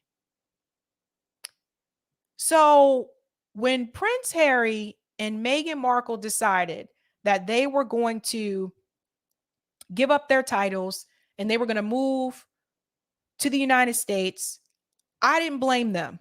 I did not. If you know the story about Princess Diana and how she was treated by the royal family, this will not be a shock to you as well. I do know about some of the things that happened to Princess Diana, the way that she was treated by the family. I'm not even talking about the media part yet. The way the family treated her. Very appalling. Now, Princess Diana has done interviews about this before she died. She got a chance to get that out. after she did the first interview with the BBC, where she thought things would move in her favor, it actually made people more angry at her. And people were already angry with her because her and Charles at that point in time had decided to separate and then decided to get a divorce. And that interview, and she wanted to do it to tell her side of the story, that interview ended up working against her in the public eye, and it made people more angry at her. Similar situation here with Meghan and Harry. Meghan and Harry thought that by doing this documentary, this is their opportunity to speak for themselves. Because for the past couple of years, you've heard about their so-called life from the British tabloids, or what they call the British press, and some of the American tabloids as well. So they figured this is their opportunity to speak for themselves and explain why they did what they did, why they left the way that they left, and a couple of things that you may not know about what happened with the British family as well. Since Harry and Meghan have gotten together, even before they got married, Meghan Markle was heavily attacked by the British press. Now, she was not alone. This happened to Diana. This happened to Kate as well before she married Prince William, and even the beginning of the marriage. The difference was, after a while, the press started to come to love them, right? Princess Diana, as long as she was doing what she was told, and when her and Charles would go on these trips around the world, people loved Princess Diana. And for those of you who were not alive during that time, people loved Princess Diana. In fact, people liked her more than they liked Charles, because she was probably just one of the most sincere, giving, nurturing, kind people that you could meet. And then there was like Charles, right? So a lot of the attention went to Princess Diana. The point I want to make is this. When it came to Harry and Meghan, the press never came to love Meghan. It never got to that point. And there are many reasons why. One of them has to do with the racial attacks that Meghan Markle did get by the British press, which you will see if you watch that documentary. They were never going to fully accept her. I think that Meghan was a little bit naive. They were never fully going to accept her. Now, that's the press. That doesn't necessarily mean the people felt that way. When you see her walking through the crowds, like when they first announced they were getting married, you could see a lot of the people loved Meghan. Particularly Black people in Britain loved Meghan Markle, loved seeing her, right? The press did not like that. So what do? Do you stay in this situation, in this environment where you're constantly ragged on, you're constantly smeared, you don't feel safe? Just like Princess Diana got to that point when she left Charles, and she got to the point where she didn't feel safe because they were always ragging on her outside her door 24/7, following the kids around all the time. What do? Do you stay there and stay unhappy, or do you leave? They decided to leave. They came to America. They released that documentary recently, but even after they came to America, they were still getting attacked in the press, more so Meghan Markle. Now, this broke recently, and this is from the BBC. Jeremy Clarkson and Meghan Markle, the Sun column gets 6,000 official complaints. I want to show you what Jeremy Clarkson said about Meghan Markle. Listen to this. So that's Jeremy Clarkson. He's the star of Amazon Prime Video's Clarkson Farm and hosts Who Wants to Be a Millionaire for ITV. Let me just show you what he said. Let's just get to that part. More than 6,000 complaints have been made to the press regulator regarding Jeremy Clarkson's column about the Duchess of Sussex for The Sun. Ipso, the independent press standards organization, told the BBC News the complaints are being assessed in accordance with its standard procedure. Clarkson wrote, He hated Meghan on a cellular level in an article published in the newspaper on Friday. His comments were widely criticized on social media over the weekend. On Sunday, Clarkson's own daughter, Emily, said, "I want to make it very clear that I stand against everything my dad wrote about Meghan Markle." Now, that's coming from his daughter. The Sun told BBC News it doesn't have anything further to add. Jeremy Clark's representative has also been contacted. The total number of complaints made to Ipso in 2021 was 14,355. We go here. Writing in his original column, Clarkson said, "At night, I'm unable to sleep as I lie there, grinding my teeth and dreaming of the day when she is made to parade naked through the streets of every town in Britain while the crowds chant shame and throw lumps of excrement at her." That's poop for people who are not aware. This is what he wrote in the article. When she is made to parade naked through the streets of every town in Britain while the crowds chant shame and throw lumps of excrement at her.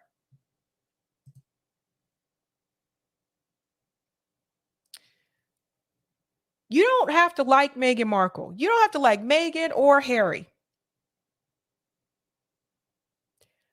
But to say that you're waiting for the day where she can walk through the streets naked and people throw shit at her,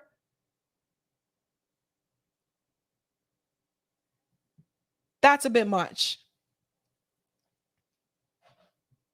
That's a bit much. So he said that, and he went on to say, everyone who's my age, get this part, guys, my age thinks the same way. Is this a generational divide here, or is this something else? Is this something else? Bling Girl said colonialism is still alive. Right. Right. He goes on to say, but what makes me despair is that younger people, especially girls, think she's pretty cool. They think she was a prisoner of Buckingham Palace, forced to talk about nothing but embroidery and kittens. It's interesting, though, because this is something Diana said as well. Diana felt like she was trapped there. His column followed the release of the last 3 episodes of the Netflix docuseries Harry and Meghan on Thursday. Posting on her Instagram page on Sunday, podcast host Emily Clarkson said she supports those targeted with online hatred. Now, that's his daughter going against him.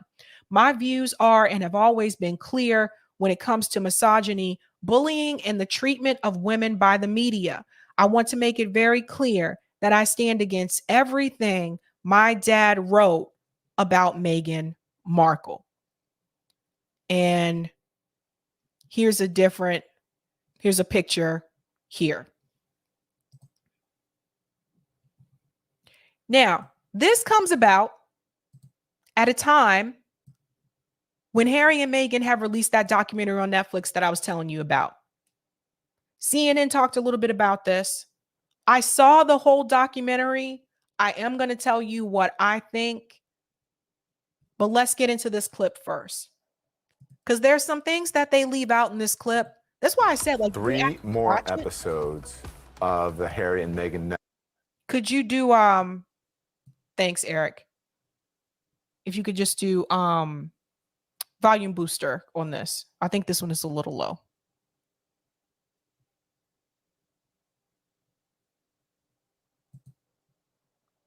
Okay, I'll do it. 3 more episodes of the Harry and Meghan Netflix series is dropped overnight. The Duke and Duchess of Sussex detailing a miscarriage they endured. Harry also opening up about his relationship with his brother, while Meghan reveals her struggles with suicidal thoughts. I want to bring in now CNN's Max Foster, our royal correspondent. He's joining us.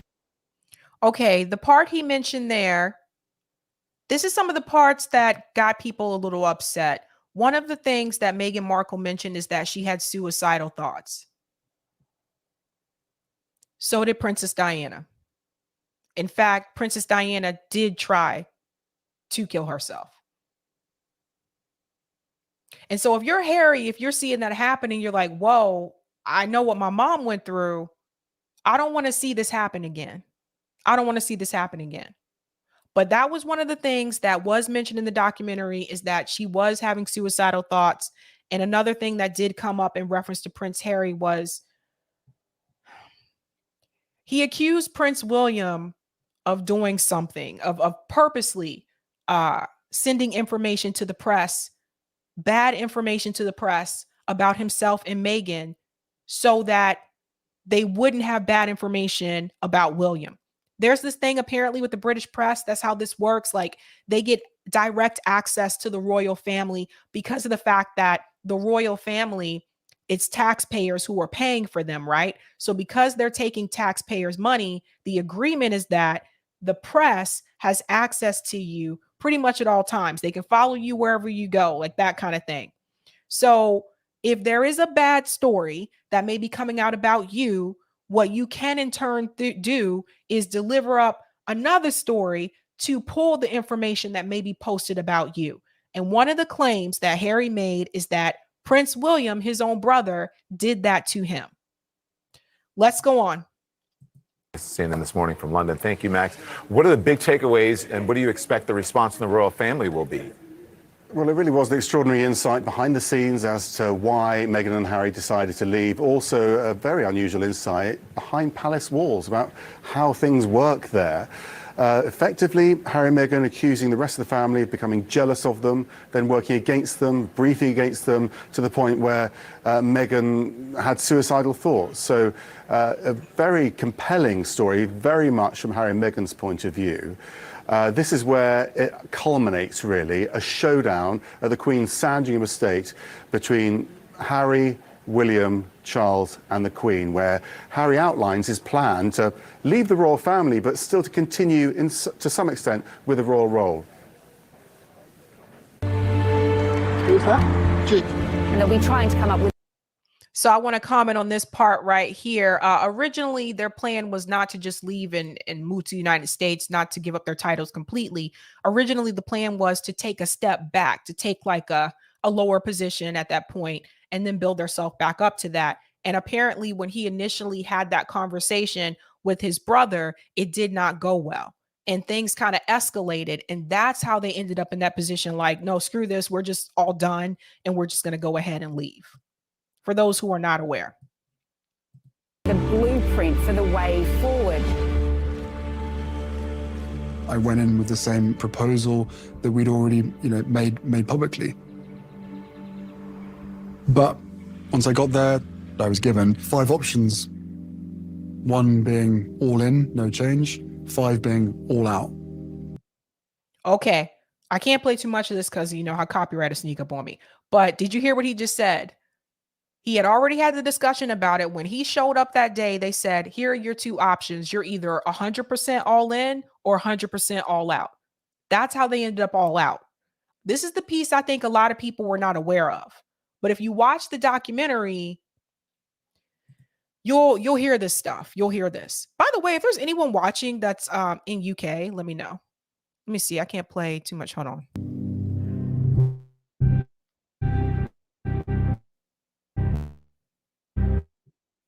Oh, that's tight VNC again. Hold on. Sorry, guys. Sometimes I have to refresh it.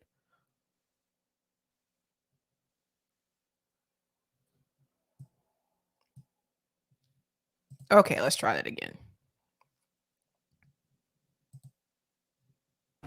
3 more episodes. All right, I'm just going to fast forward here. Up for discussion or debate. It was terrifying to have my brother scream and shout at me and my father say things that just simply weren't true, and my grandmother, quietly sit there and sort of take it all in.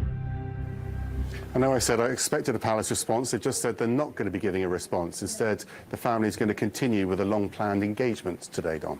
All right, Max Foster, our royal correspondent, thank you very much. We'll be checking in with him to see what the response is. Joining me now to discuss, senior contributor Trisha Goddard, royal watcher and host of When Meghan Met Harry, Kristen Meinzer, and CNN international anchor Zain Asher.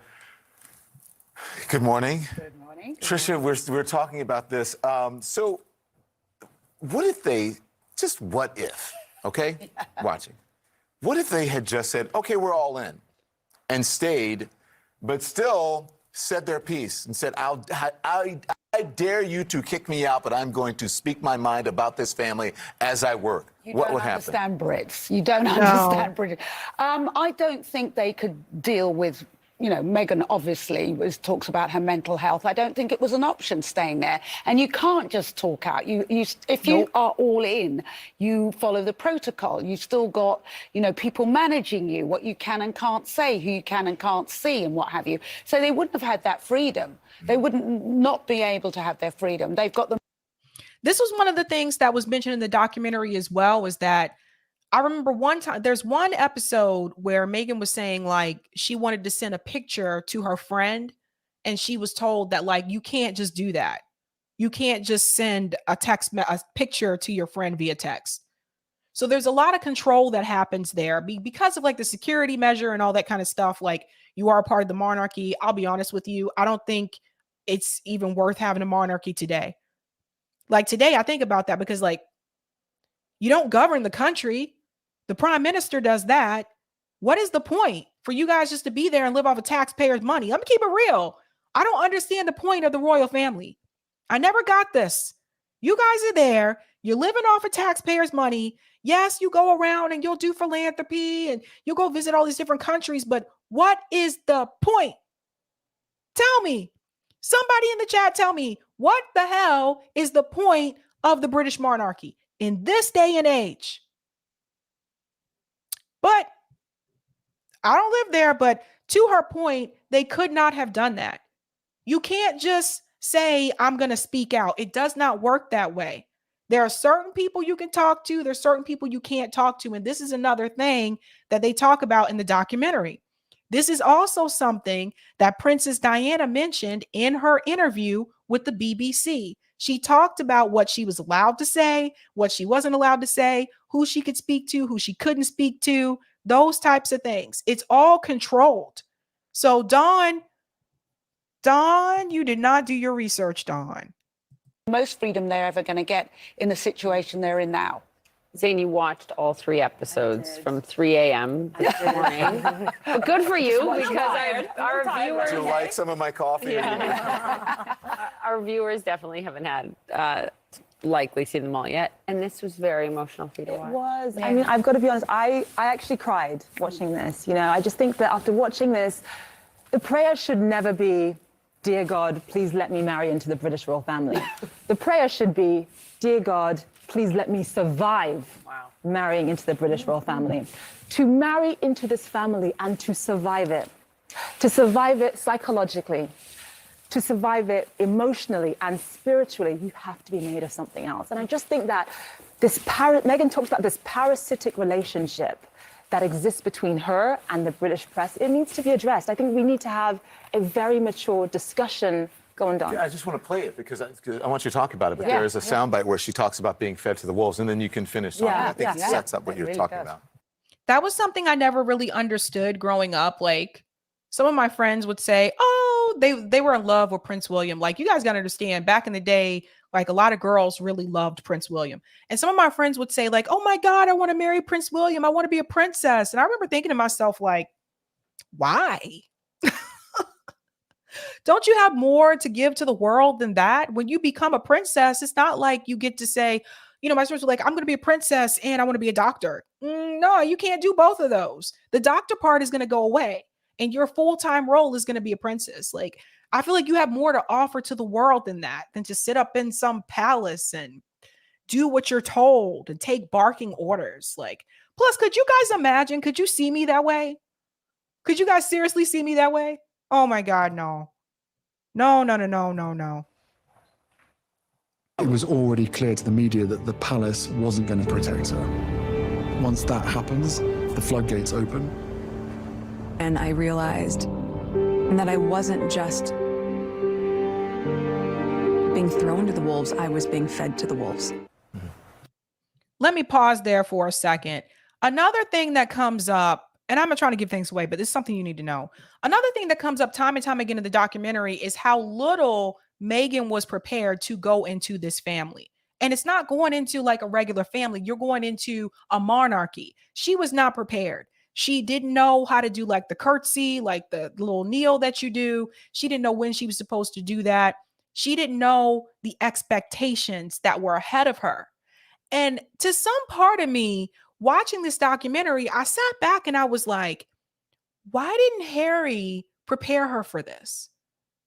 Why didn't Harry like explain to her the rules of how this all works? And it sounded like he did with some things, but she was very unaware. Very unaware. And I was kind of surprised at some of the things that she just was not prepared for. Just saying. Yeah.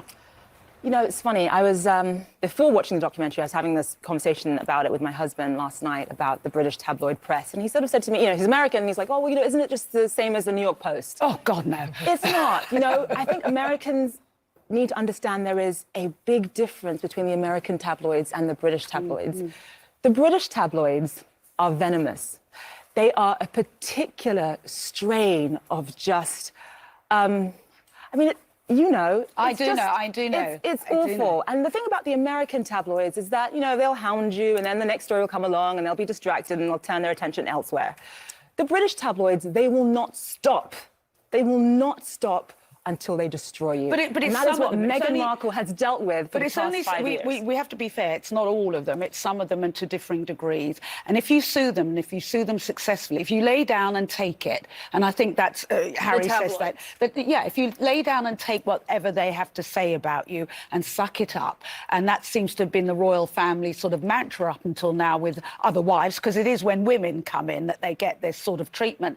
If you lay down, suck it up and deal with it, then hopefully it will go away. Diana didn't do that, and you can see that play out with Harry, and neither have Meghan and Harry done that. And once you...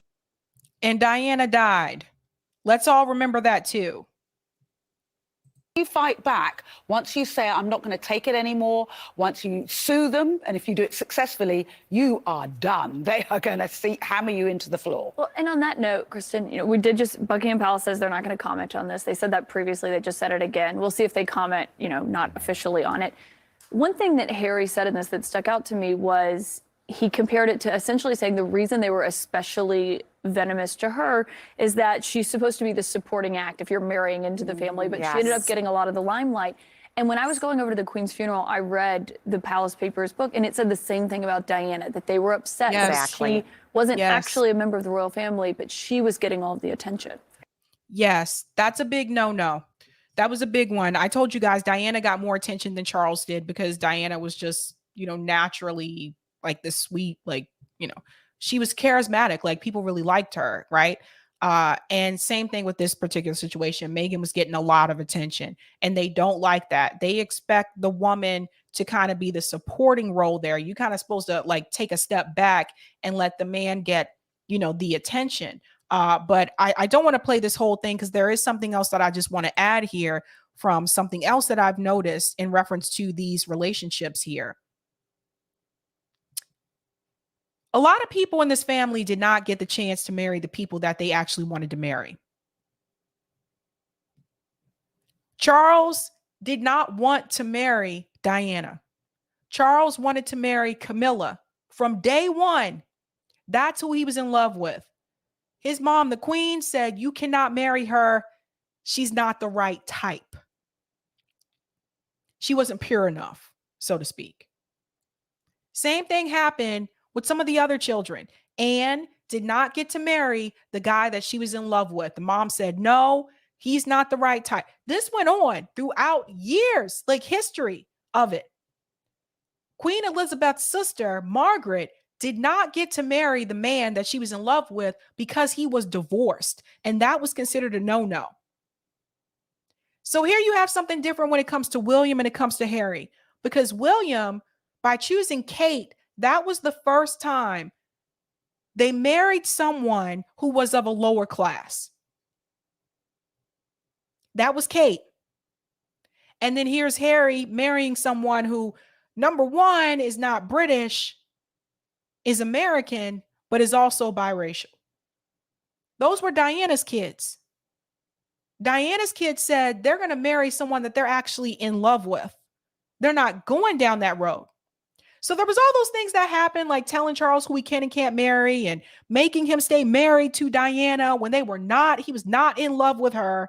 He was already in love with Camilla. And then he ended up with Camilla anyway. What was it all for? If you haven't seen the documentary, definitely check it out. Check it out. I do have mixed opinions. Like I told you, like there are some things that are said that I did not know about, that I did double check. But I also kind of felt like, yes, I thought the tabloids were very brutal towards Meghan. There were some racist comments in those tabloids too. But I also really kind of looked at Harry with a side eye because I'm like, some of the things that she did not know, I felt like Harry should have prepared her for that. So I felt like she just walked in blind to a lot of things. I don't know. Whether you like her or him or not, there's obviously some problems there. The point that I'm trying to make is they thought that by doing that documentary, it would give people the opportunity to hear their side and to hear it directly from them, and that they would get support after making that documentary. And instead of getting support, they actually have received a lot more backlash because they have revealed things about the royal family that is not supposed to be revealed, however. Anywho, if you live in the UK, I want to hear from you guys. How do you guys feel about this anyway? Because like I told you, I do not see the point of having a monarchy at this point in time. I just don't. Living off of taxpayer money, just chilling, just straight up chilling. In America, we caught nothing. I ain't gonna say it. Some of you in the chat know what I'm talking about. What would we call that in America? Thank you for the super chat, Roger. He can't stand that the people love her. Bye, hater. Thanks for the super chat, Apazimosi. Never take seriously anything that Jay Clarkson writes or says. He thrives on scandal and controversy and is a well-known unprofessional fool. Excuse me. Markle and Harry are entitled attention seekers. I'm just telling you guys now, I couldn't have done it. I don't care. And like, I'm not even attracted to either one of those dudes, but I don't care. Even if it was a really attractive prince and they said, I want you to marry me. First of all, the dating would have never started. They said, I want you to marry me. Like, not living with that family. Bye. No freaking way. Thank you for the super chat. Loco Cola. I'm a Black woman who's married into a racist white family, who, similar to the royals, were not happy to have their bloodline tainted. My daughter watched in horror at the treatment Meghan received. I am so sorry to hear that, Coca-Cola. So sorry to hear that. It's interesting, though, because they were messing... Can I say this? Prince Philip was messing around with indigenous women while he was with Queen Elizabeth. Look it up. Look it up. Thank you for the super chat. Apazimosi. Also, Diana was far from a sympathetic character behind the scenes and was extremely manipulative. Harry is just lazy, foolish, and arrogant. Didn't Harry serve in the military, though? Wasn't he in the military? And didn't he do like philanthropy work in Africa? Thank you for the super chat, Roger. That's how Andrew got away with touching them girls. To that point, let's bring up the thing about Andrew. The amount of time that the British tabloids focus on Meghan and Harry, considering they're not even there anymore, and they're not focusing on Prince Andrew, is suspicious. I don't know. What is this? Good Cookies?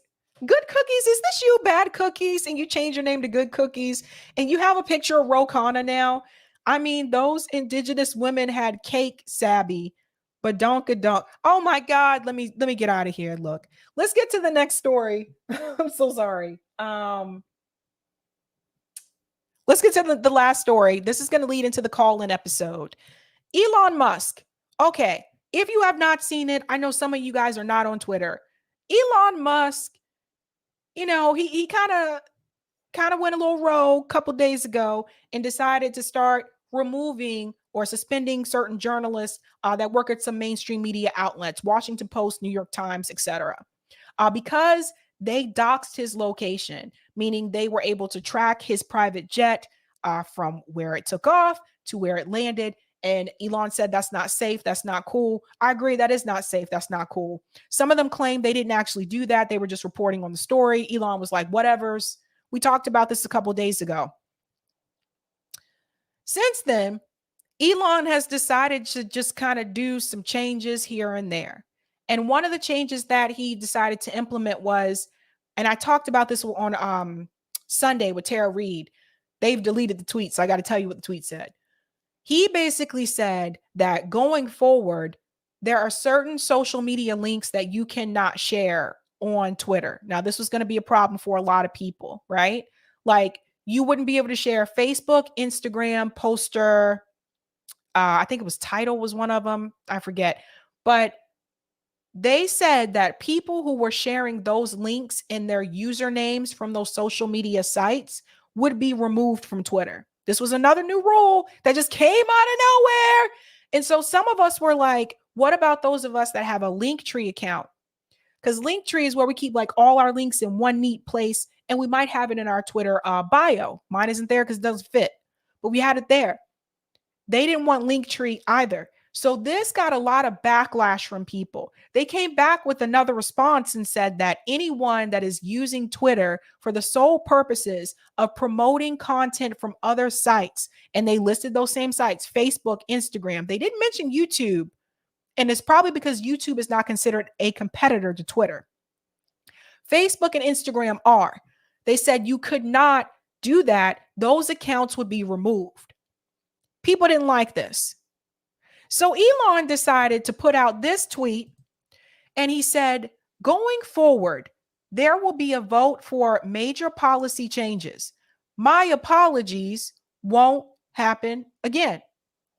So that is what this tweet is in response to, because people were not happy with that. Like, what are you saying? We can't post links from Facebook and Instagram, right? So after he got a lot of backlash from that choice, and then there were a couple pictures where he was spotted at the World Cup game with a picture of him in a booth with Jared Kushner and Saudi royals. He was criticized heavily on Twitter for that as well, because people were saying, why is he in a private booth at the World Cup with Jared Kushner, that's Trump's son-in-law, by the way, and Saudi royals? What is up with Elon Musk? What is he really doing here? After that happened, Elon decided to question whether or not he should even have been in that particular place, but more so, he started to question whether or not he should even run Twitter at all. You know, this went from 0 to 10 pretty quickly. So he created a poll. And I don't think Elon is really liking the results of this poll. He said, should I step down as head of Twitter?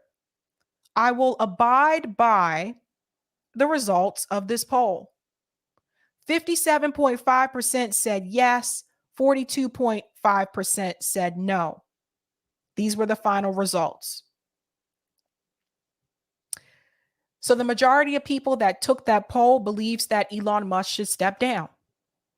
Now I'm asking you guys, do you think he should step down given everything that's happened? If you haven't had a chance to answer that poll, please go ahead and do so. Now, he goes on to say this, as the saying goes, be careful what you wish, as you might get it. Now, there were some people that were speculating that Elon Musk might hand it over to Donald Trump, or may handle it over to Donald Trump Jr. So they thought that's what he was referring to. I haven't seen any evidence that shows that, but that's what some people were saying on Twitter. And I'm just like, this guy's all over the place. Elon is all over the place. He wakes up one morning and says, oh, by the way, I'm going to do this now. Oh, change my mind. Psych.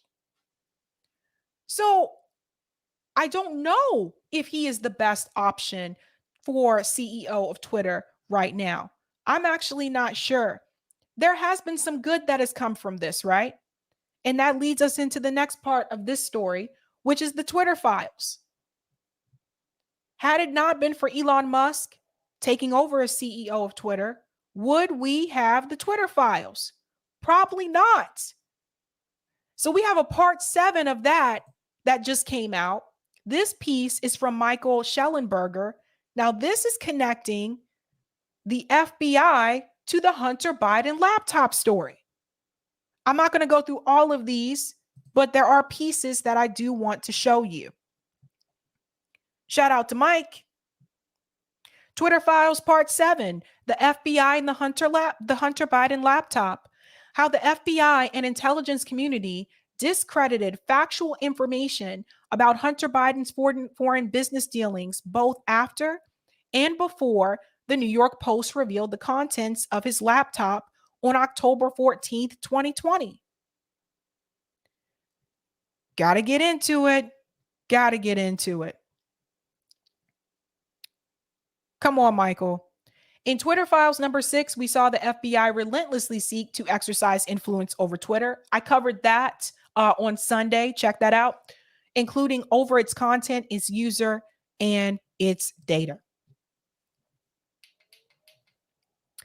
In part 7, we present evidence pointing to an organized effort by representatives of the intelligence community, IC, aimed at senior executives at news and social media companies to discredit leaked information about Hunter Biden before and after it was published. Let's go on.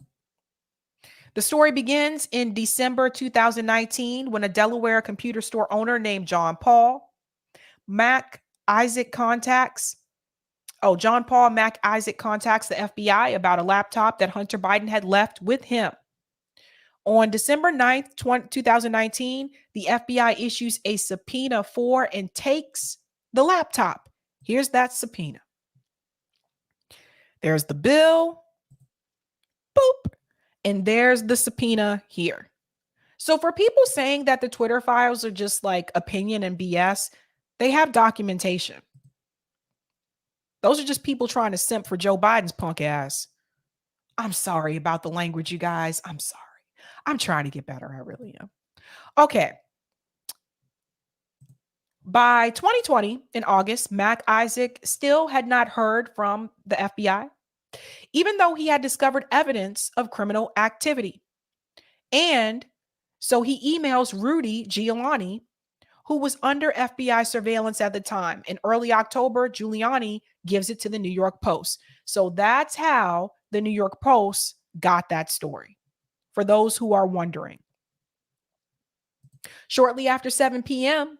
on October 13th, Hunter Biden's lawyer, George Mesiris, emails JP Mac. What kind of name is that? JP Mac Isaac. It's tripping me up. Hunter and Mesiris had just learned from the New York Post that its story about the laptop would be published the next day. Oh, snizzap. And then here is the email communication here from George. And they cut off the email address there so you can't see it. Says, John Paul, thank you for speaking with me tonight. As indicated, I am the lawyer for Hunter Biden, and I appreciate you reviewing your records on this matter. Thank you, says George. So there you go there. Moving along. At 9:22, FBI agents Elvis Chan, really Elvis? Elvis Chan sends 10 documents to Twitter's then head of site integrity, Yoel Roth. How many times have we heard this name come up in the Twitter files? Through Teleporter, a one-way communications channel from the FBI to Twitter. You guys see this shit? Do you see this? Heads up. I will be sending a teleporter link for you to download 10 documents. It's not spam. Please confirm receipt when you get it. Thank you. That's from Elvis Chan. So here's Elvis telling Yoel Roth, who works at Twitter, about these documents. Isn't that crazy? And then you'll see down here, Yoel Roth says received and downloaded. Thanks. So he can't come back and say he never got this. Nobody can dispute this information. You see what I'm saying? Oh, it's all coming out. The next day, October 14th, 2020, the New York Post runs its explosive story revealing the business dealings of President Joe Biden's son, Hunter. Every single fact in it was accurate. So if you can retrieve this story, read it. Read it. And yet, within hours, Twitter and other social media companies censored the New York Post article, preventing it from spreading and, more importantly, undermining its credibility in the minds of many Americans. Why is that? What exactly happened? And it goes on to say here, Matt Taibbi described the debate inside Twitter over its decision to censor a wholly accurate article. I went over that with you guys a couple nights ago. First, it's important to understand that Hunter Biden earned tens of millions of dollars in contracts with foreign businesses, including ones linked to China's government, for which Hunter offered no real work. Here's an overview by investigative journalist Peter Schweitzer. That's a longer video. You guys can watch that yourself if you want to. I don't have time to play. It's like a 9-minute video. In fact, I'll put it there so y'all can see that. And let's Scooby-Doo on.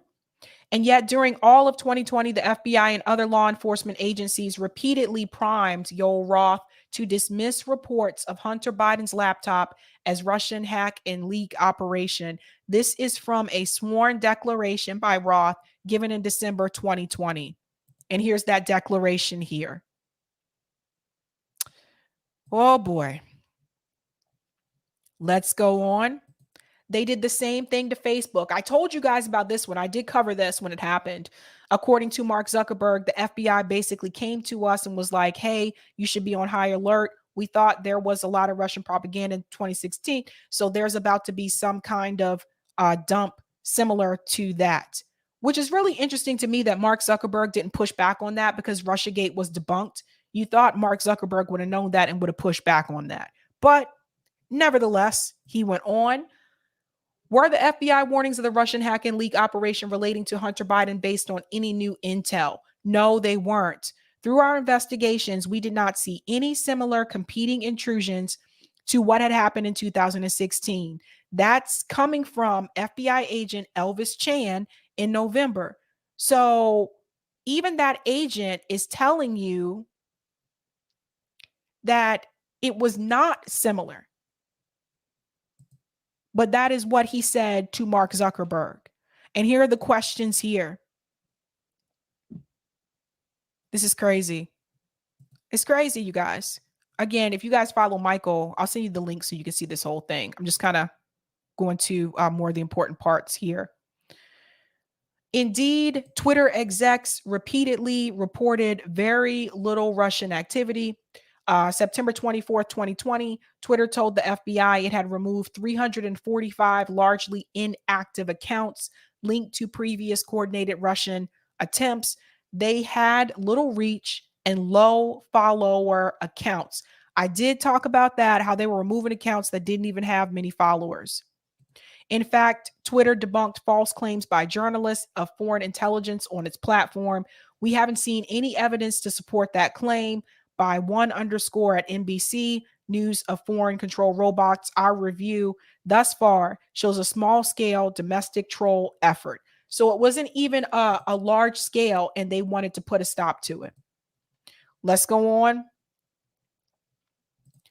After FBI asked about the WAPO story, it's Washington Post, on alleged foreign influence in pro-Trump tweet, Twitter's Roth says the article makes a lot of insinuations, but we saw no evidence that that was the case here. And in fact, a lot of strong evidence pointing in the other direction. We had talked about this a little bit as well. Now, I want to get to the part here because I don't want to stay on this too long. I showed that part too. Some of this is repeat, so I'm just going to get down to this part here.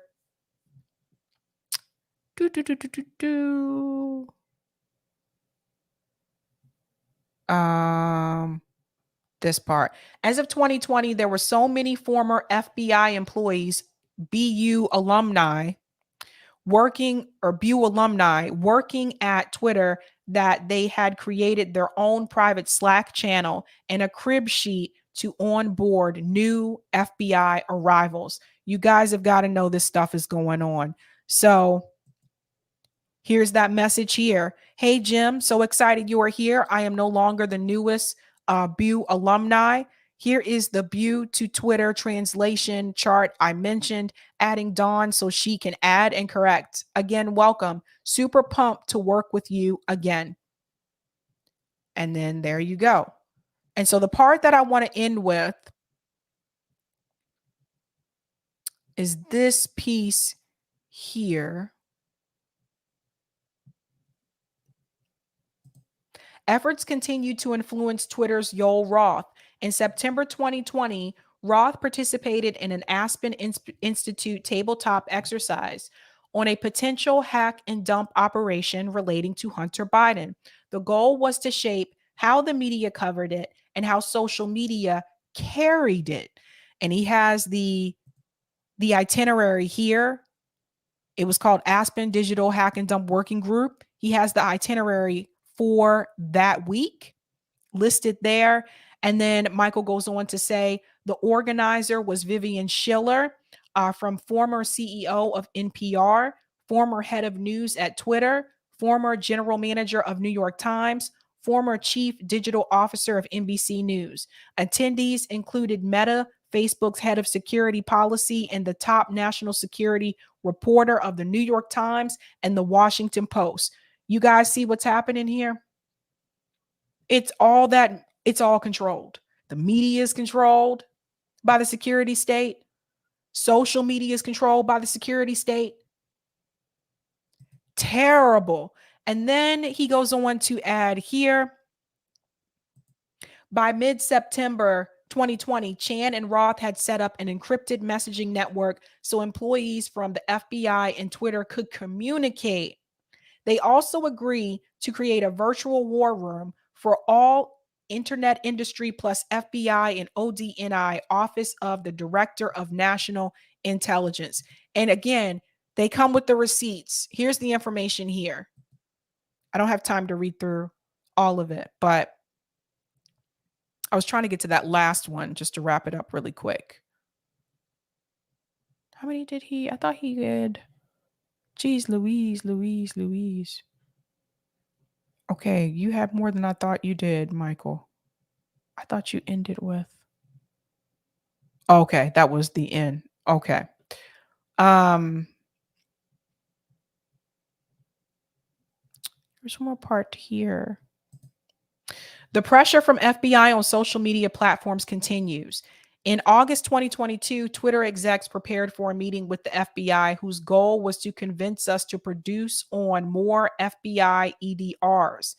EDRs are an emergency disclosure request, a warrantless search. And here's that documentation here.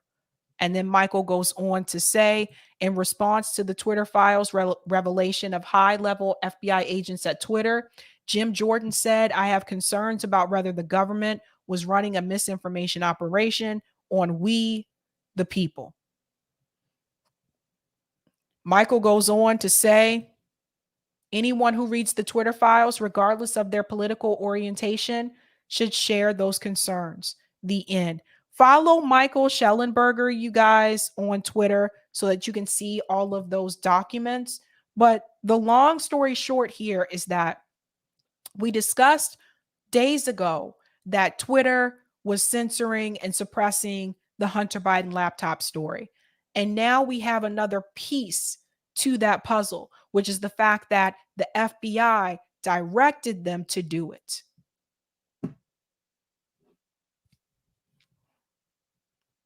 again, it's like some of these things we kind of figured, but we just did not have evidence. I don't know what to say. I don't know what to say. I think there's another one that was just released too. I can't keep up with these. There was a part 8 that was just released by Lee, I believe. I haven't had a chance to look through that yet, but I'm going to stay on top of this, guys. Thanks for the super chat, Jay. I call that James Clyburn, no work, all profit. Thanks for the super chat, Snork. U.S. company owned by Queen played over 100 commercials. I think that's commercials you meant. Comer. JB says, I think that Twitter should be worker owned, a public utility. We're going to get to that. Thank you, Benjamin, for becoming a new Sabby member. Whoop, whoop. Whoop, whoop. Party over here. Shout out to Roger for the super chat. Nationalize Twitter and YouTube, so they need a CRT order. And Ben says, I joined today because I watch you more than anyone else these days. I value your time developing not just hot takes, but also researched and reflective perspectives. I support your bravery. Oh, thank you so much, Ben. That is awesome sauce. Now, connecting this all back together, this whole Twitter debacle. There have been some good things that Elon Musk has done, like the Twitter files. Again, we would not have this information probably if it wasn't for Elon Musk, because let's be real, Jack Dorsey, the previous owner of Twitter, claims he didn't know this was going on. I don't buy that, but Jack's protecting Jack at this point. So he has helped with this. There's been some bad things. There's been some good things. But the question that what JB brought up, and I want to talk about this tonight on Call In.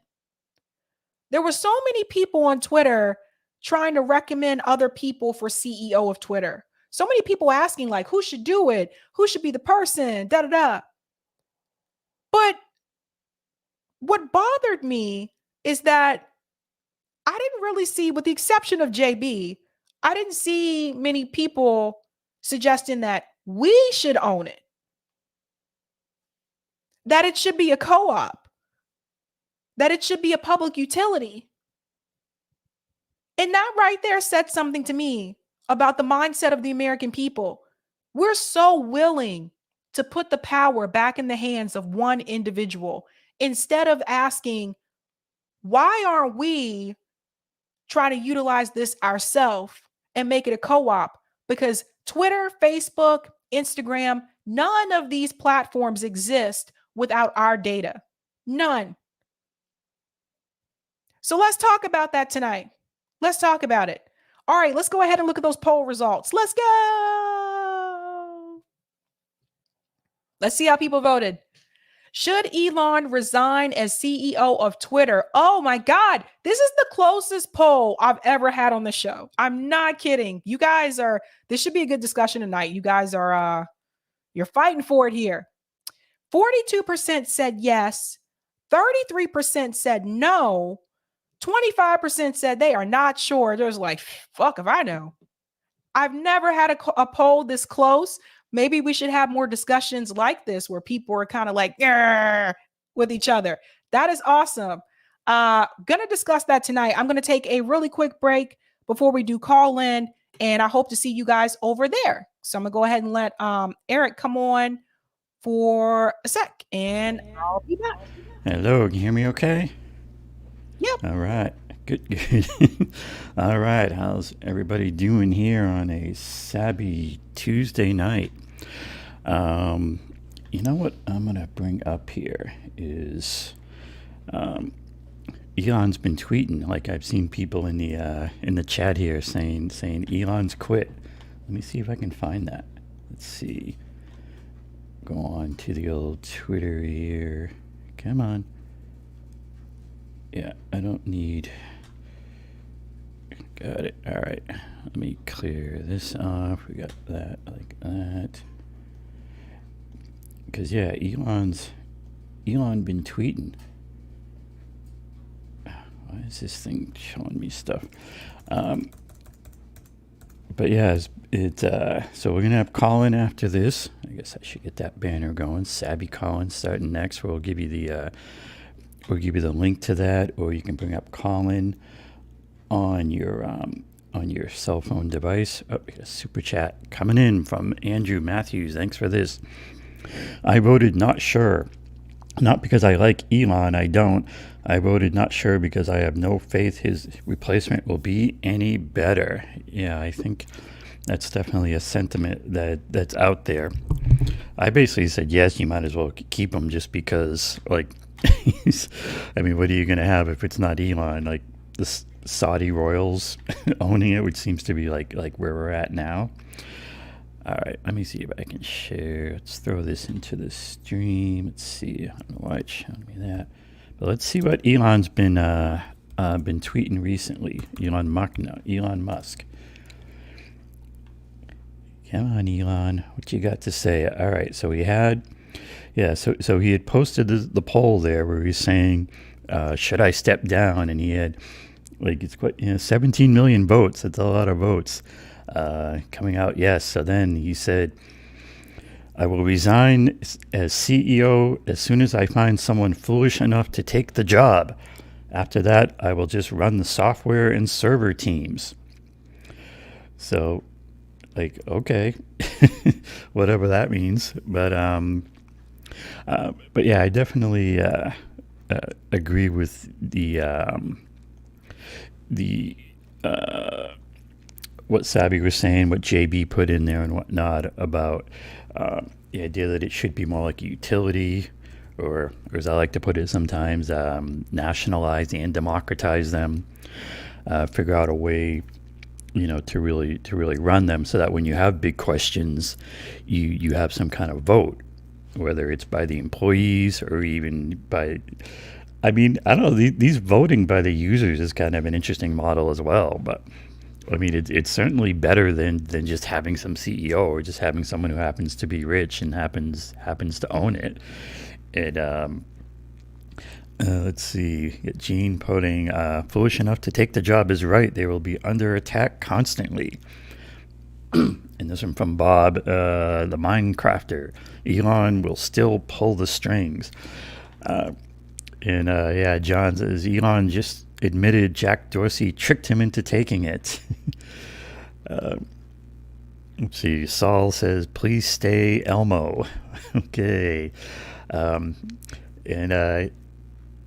yeah, we definitely, but there's definitely that idea. And the other thing like that you need to get into on these platforms is how do you deal with like removing people? And it seems to me that what's needed there at minimum is some kind of due process. I mean, a lot of this should just come down to law enforcement. I mean, if someone's breaking the law, then you put it in the hands of law enforcement, and that can be how they get removed. But even if you have questions like in terms of service and these other issues, there should be a process. There should be like a hearing, an appeals process, all these kind of things, and that's how you like really make these things democratic and really work.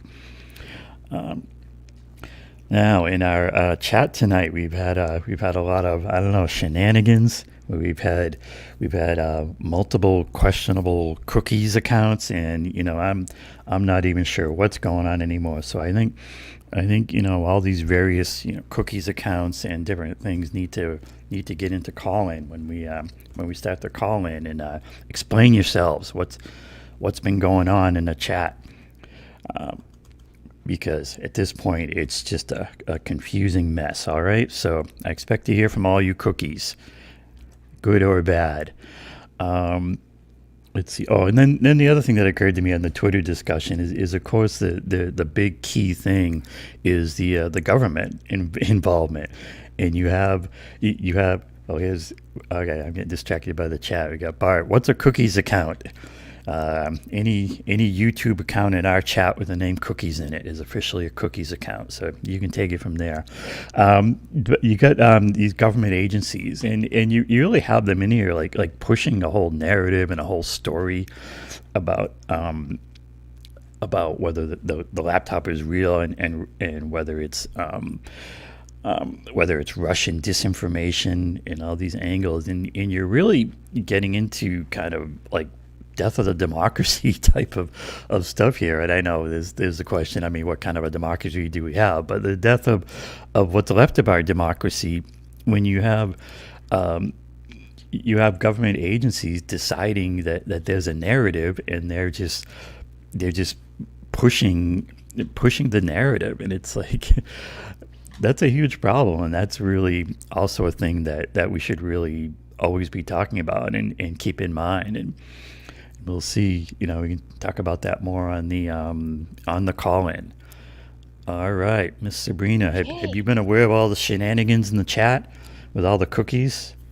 I have not. All right, well, you'll have to figure it out later. All right, we'll see you using call-in. Okay.